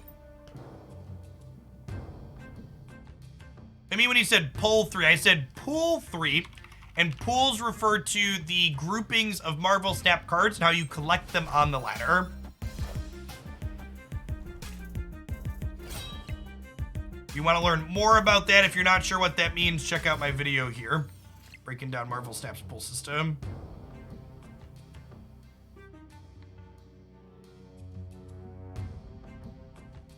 I don't know that I want a Maximus before the last turn, so I think we're just like Agent 13 and pass, spewing mana, unfortunately.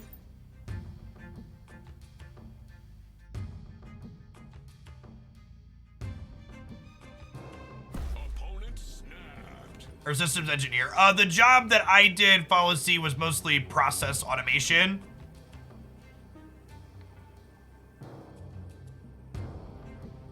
I used Python and VBA to automate reporting at the company that I worked at. I went around to different areas and asked people to show me how they did their job, and then I automated BS out of their job that they were manually clicking through. Yeah, VBA inside of Excel. Which is as awful as it sounds, I promise. It's not great.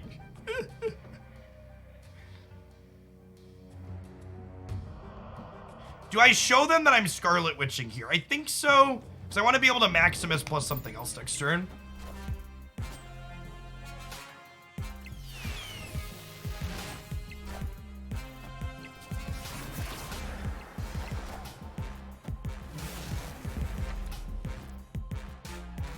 Yes, Mysterio gives Angela +2.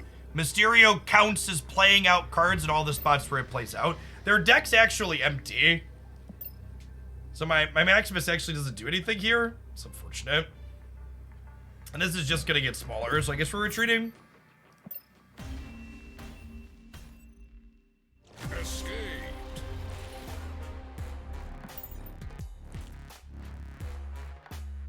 Someday, chat, I will have an Angela variant in my shop, and then we will split her several times, getting a sweet split. You reported anybody? I don't think there's anything you could do in this game that's really reportable.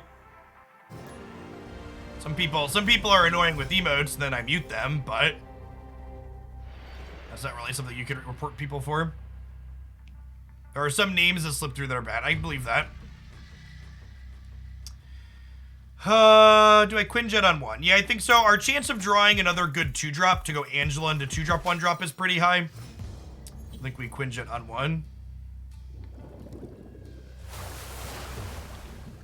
What does Retreat Later do? Retreat Later waits to see if your opponent also chooses to retreat, and if you both choose to retreat simultaneously, then neither player loses cubes. Generally speaking, in 99% of instances, using Retreat Later is just wasting your time. But there's some small subset of games where both players are kinda behind and nobody might want to call, where Retreat Later might get you a cube or two.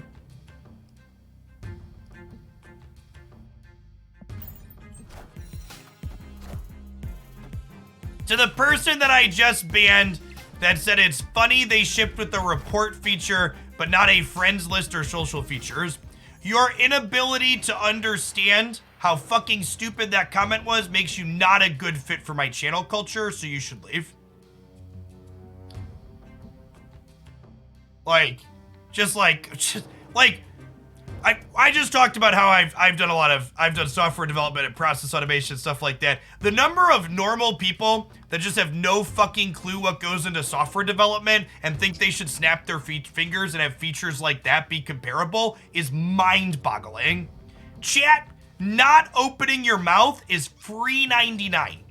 It costs you actually nothing to just shut the fuck up and not let people know that you don't know what you're talking about. All right, what are we doing here? I think I'm playing Warpath. I think I'm playing Warpath on my Angela path.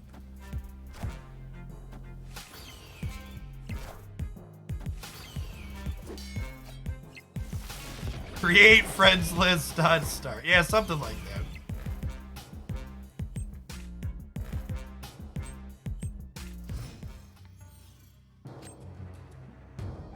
Okay, so I need to play around Professor X this turn, right? If they Professor X middle, it's going to effectively add 6 power here, right? Putting them to 19. So if I Sentinel here, that makes us bigger than that. So I think because I need to play around Professor X, I'm going to Collector into Sentinel. And then next turn, we'll probably Ronan over here. Although I guess giving them a Sentinel has some appeal. Maybe we do this as a card they just can't get rid of. Opponent snapped.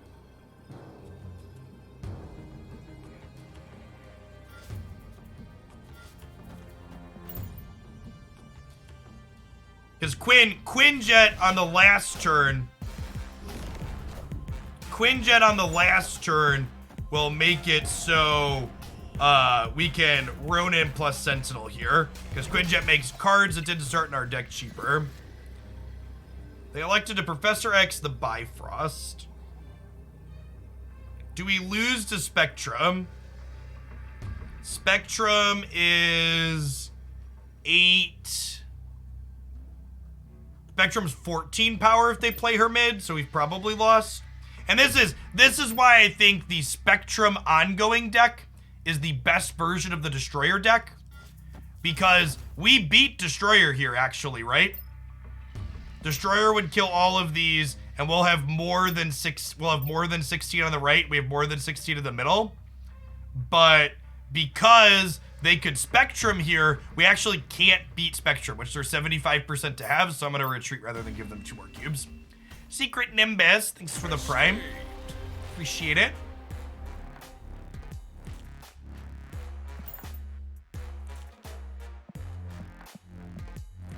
If you asked me to pick a strongest deck in the game right now, I think Spectrum Destroyer would be my pick, hands down, not close.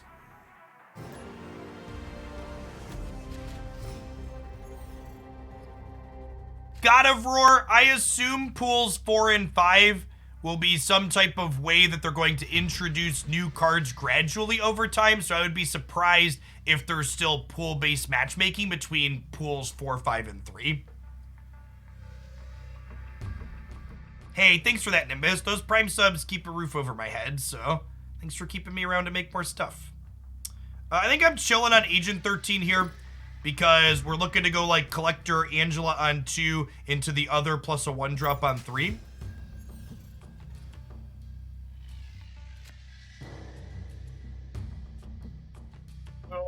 Machine World's a little awkward here for us. They have confirmed pools 4 and 5 being a thing, yes. Everlaugh! Thanks for shipping some of Jeff Bezos' dollar dues over. Appreciate it. Chat, if you have Amazon Prime and you don't give a Prime sub to someone on Twitch every month, make sure you do that. It doesn't have to be here. You like someone else more than me, I forgive you. But make sure you use the Prime sub. It's like taking a few bucks from Jeff Bezos and giving it to someone else. And Lord knows we all need the money more than he does. Goonex and Mac and me, thanks for the Prime. Speaking of, welcome, welcome.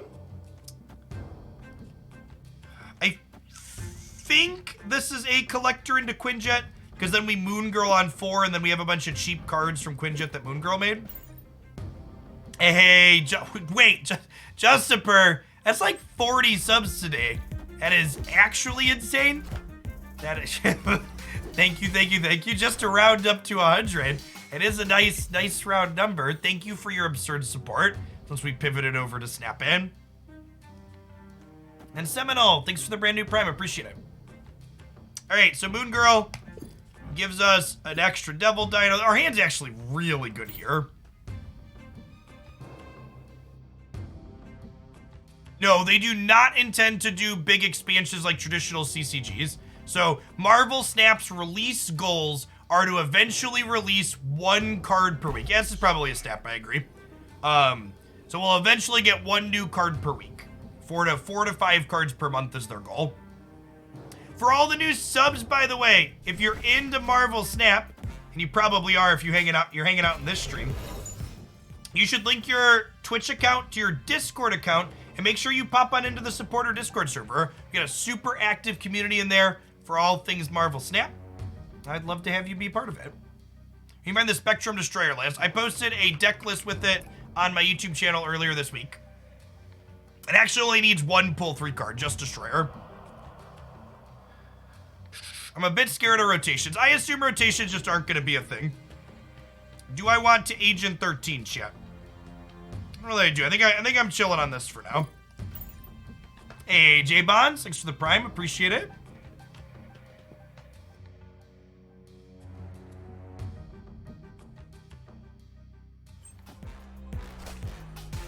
Am I good at poker or blackjack? I never put a lot of time into learning blackjack. I did, however, spend a bunch of time playing poker during undergrad. Does Devil Dino Right beat Mojo? So Mojo gives... I think I just punt this path. I think we just like Devil Dino here, and then we like Agent 13 and Agent 13. And we hope that our massive dinos are good enough. And actually, because they have 2 cards here, I think we just go Agent here. And then we have the same power in both these paths, right? Will be a 15 power dino plus 4 will be 19 and 19. Hey, 6-7. Thank you for the brand new tier 1 sub. Appreciate it. And Mad Margadon, thanks for the brand new Prime. Nephilim HS. And old you talk. Look at all those. Look at all those Bezos dollars people picked up off the ground and threw my way. Appreciate y'all. It's the best way to spend gold. If you check out my Snap Guide here, it gives a full breakdown of the economy and gives my recommendations for what you should spend where for optimal account progression.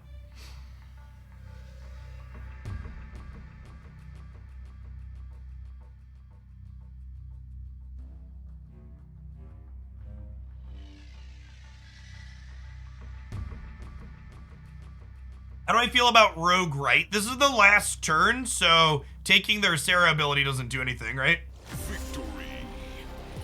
What about optimal acquisition of pixel art? What do I need to do for you to make the best deck for me? So I don't have time to do a build around submission today, 6-7, because I need to sign off in about 15 minutes so I can get my daughter before daycare closes. Ranger Dota, thanks for the Prime. But the approximate process is you just make a donation via this link along with a spreadsheet that lists all of your pull 3 cards. And then I can pull that up on stream either tomorrow or on another day that works for you and go through what I think would be the best build for you. It's a $10 donation for subs for me to look at their card pool and put something together and play some games with it. Entered pool 3. Is there something to do with Quake? Quake doesn't really have a home right now. She's like a kind of interesting disruptive piece, but hasn't really seen a ton of play yet. You ads, Chuki. Thanks for hanging out for over 3 years. Appreciate you. Welcome back. Well, we are not playing into the Lachuka Gulia. Play the collector to the left. To the left. Gonna play the collector to the left. We did not get around to Cerebro 4 yesterday. I wanna do that tomorrow. There's a few decks I wanna try. Tomorrow is an all snap stream, chat. I'm gonna fire up at 9 a.m. and we are gonna snap, I don't know, probably for like 8 hours. Let's be honest with ourselves. I was gonna say a number less than 8 hours, but 8 hours is probably the answer. I know me. I'm gonna wanna play for 8 hours. Cozy Gamer, thank you for the Prime. Appreciate that. Cozy Gamer, by the way, chat, if you're looking for more Marvel Snap content, let's give them a shout out.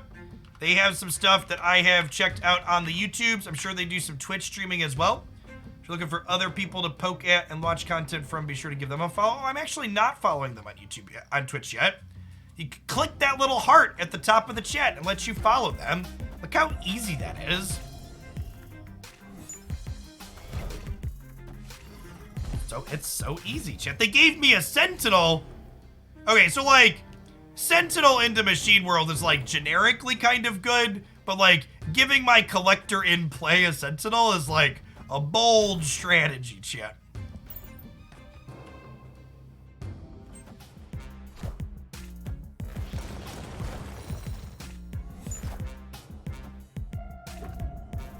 I think Crystal needs a buff or a redesign. I would really like to see them make Crystal like a 3-mana 2-power card, I think. Would be a neat way to do it. Dream Dimension is so bad for our deck, chat, because we just like have all these busted 5-drops we want to play, and then we don't get to play them on 5. It is big sad. I'm gonna give them another Sentinel here, I think. What would you replace Mojo with in the Destroyer list? Daredevil if you have it, Lizard otherwise. Okay, so they literally just banked mana with Sunspot, huh? So, is this a fair Infinite angle? If it's a fair Infinite angle, Devil, Dinosaur here and Sentinel here probably wins it, right? Oh, I guess this only puts me to...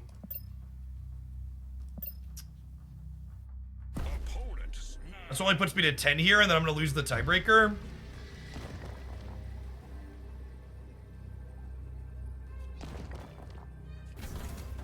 What if I do this? This wins middle, and then I'm winning left, so I'm winning all 3. So if they just play Infinite, I win the game. All right, I'm gonna stay their call because I beat an Infinite.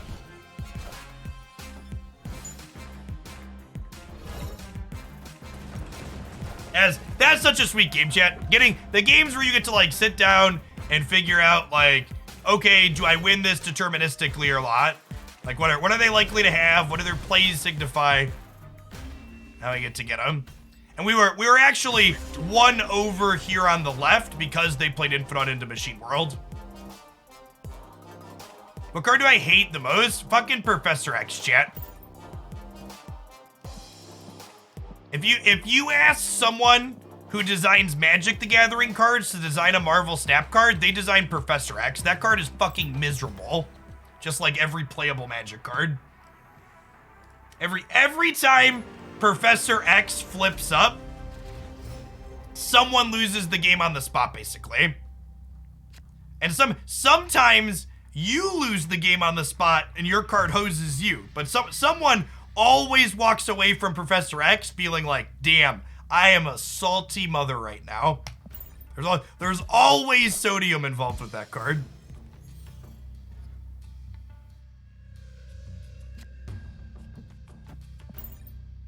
Tell us how you really feel. I know, sorry, I apologize for holding back, you know?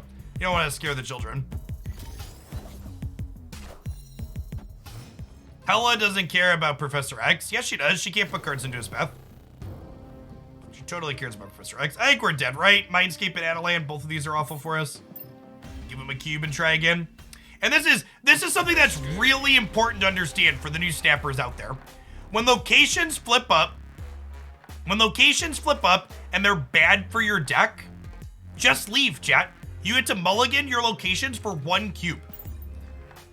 Getting to just be like, peace, I'm out, is huge.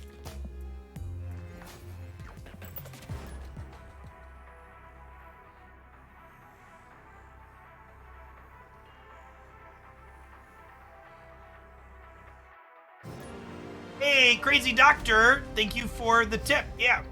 Doctor, if you're still listening to me talk here rather than me typing to you, the only thing I need from you for tomorrow is if you can use the spreadsheet in the subs Discord to fill in what pool 3 cards you have, and then link me that spreadsheet. We can totally do that up tomorrow. Appreciate the tip in the sub. Negative zone. Yep. Oh, you know what's kind of funny? Maximus's downside is mitigated by Adelan, right? Because he just like draws them 2 cards, but then their hand goes away.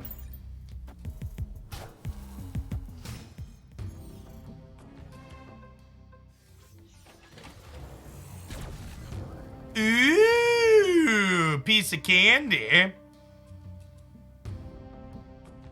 Okay, do we just like Ronan Mystique now? I think that's the line, Chip.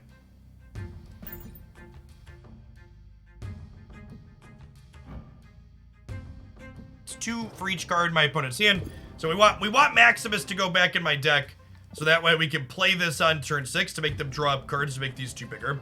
This would be a little bit better if this was a double Dino, but can't always have a double Dino. Mystique copies the ongoing effect of the last card that we played, so she grabs Ronan there. Oh man, they just got to a Koye before Adeline happens. That's so good for them. That's so good for them. Oh. All right, well, we get to have our Dino and eat it too, it looks like. So we'll get to Moon Girl, double our hand. So in addition to 2 Ronans, we're also gonna get to have 2 Dinosaurs. Sounds great.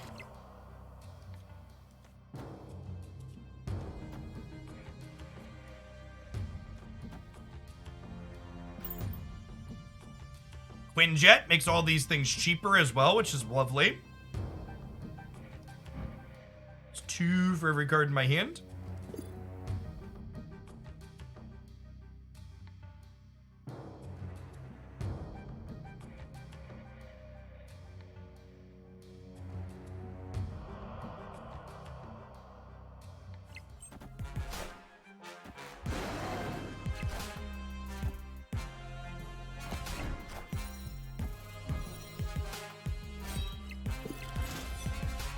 Oh, that's an Apocalypse.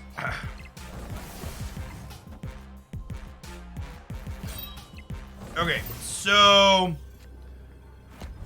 Apocalypse is about to get discarded to this.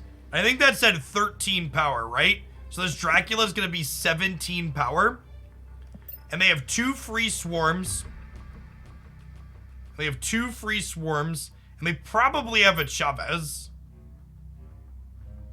And Ronan's about to get smaller. Wait a minute. We drew Maxi, chat.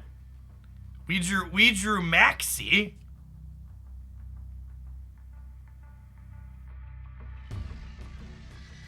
Okay, so Maxi will make them draw 2 cards. So it'll only be 1 and 3 to hit that then. And this makes our Ronan and our Mystique bigger, which is nice. Now, notable here, that Cable's not going to have cards to draw off their deck. There's only 2 cards left in their deck right now. We Maxi, and we Agent, and we hope that this is good enough. I'm going to hold the rest of these. I want my Dino to be bigger. Definitely stayed in for a cube here. Oh, I could Korg and then Cable them. That's adorable. I didn't even think of that.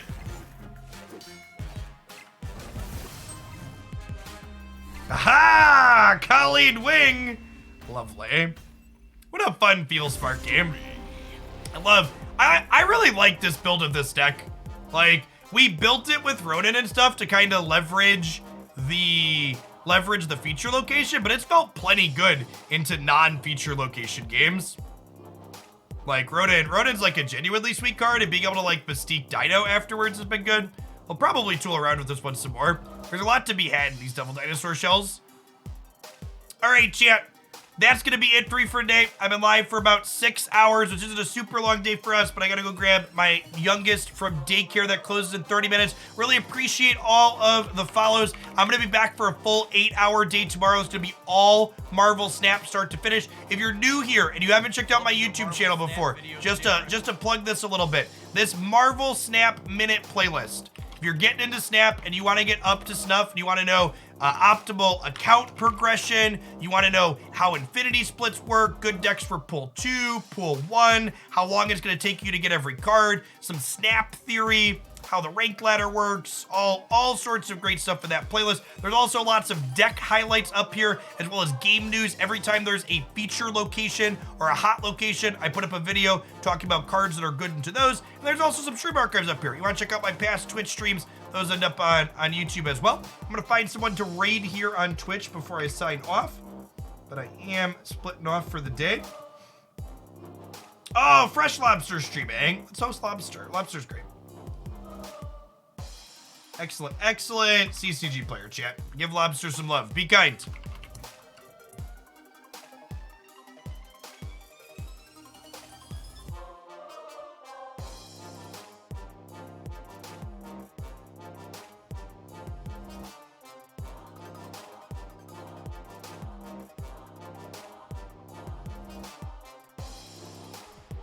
Time to snap, right?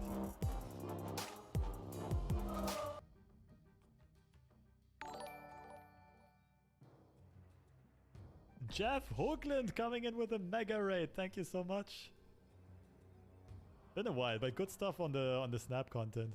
Watching some of your YouTube videos. Very consistent. Lots of useful info.